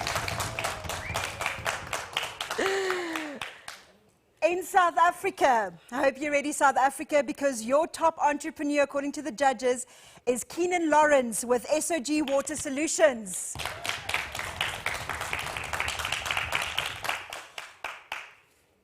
We're going back to Tanzania. Balbina Gulam with Huduma Smart. You are the top entrepreneur at for Nodes by Slush. And rounding it off with Zambia. The top entrepreneur in Zambia is Tafadza Munzua with Dawa Health. So well done. These are all the top entrepreneurs who are winners of the Node by Slush Award. You're going to be hooked up with some amazing financial opportunities. Take advantage of it. So, who are the top three? And this is going to be in no particular order, so not to give it away. And the top three are going to get AWS Activate credit to the tune of $5,000 and on top of that they're going to get one-on-one consulting. So in no particular order, I'm going to read the names of the winning companies. So, Nature's Nectar, you are one of the winners of the AWS credit. Dawa Health, you are the second recipient. And the third recipient is Huduma Smart. Well done. $5,000. So, it's been a long day. And I don't know about you guys in Finland, but here in Africa, and especially in Namibia, we're going through a heat wave. So we want to wrap this up, don't we? But I feel like I need to be like the American Idol judges where we go for a commercial break and then we come back. Shall we stretch out the suspense? The studio audience here in Namibia is saying no. So Namibian studio audience, what I'd like you to do is do what you did earlier and give us, here we go. The Boost Up 2020 pitch competition winner is Tafadza with Dawa Clinic. Well done, Tafadza.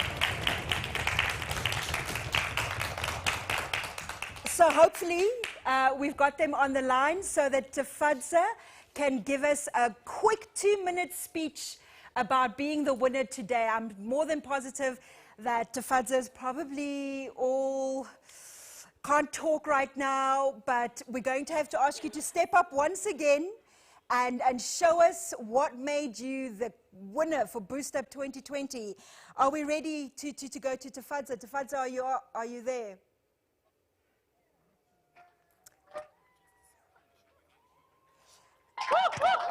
Ah, we can hear it.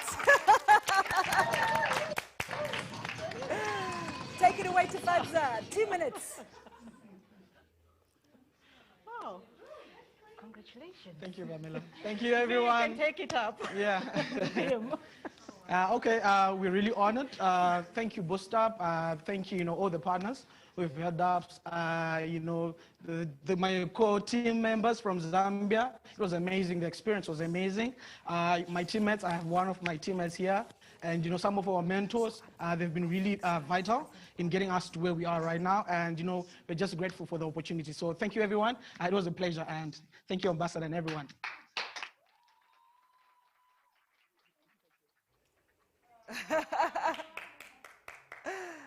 What an amazing, well done, Tafadza, for not only a fantastic pitch, but for a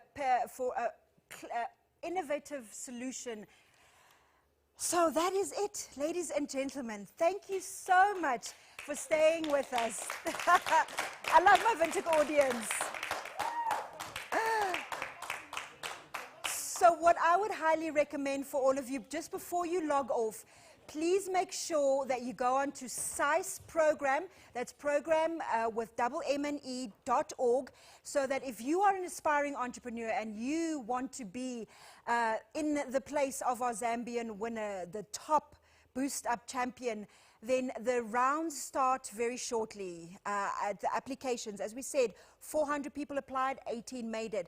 So sizeprogram.org is where you want to go to find out more about the Boost Up program and the Connected Hubs initiative. It has been my absolute pleasure to guide you through the day, and I hope to see all of the entrepreneurs that pitched in the news very soon. Thank you.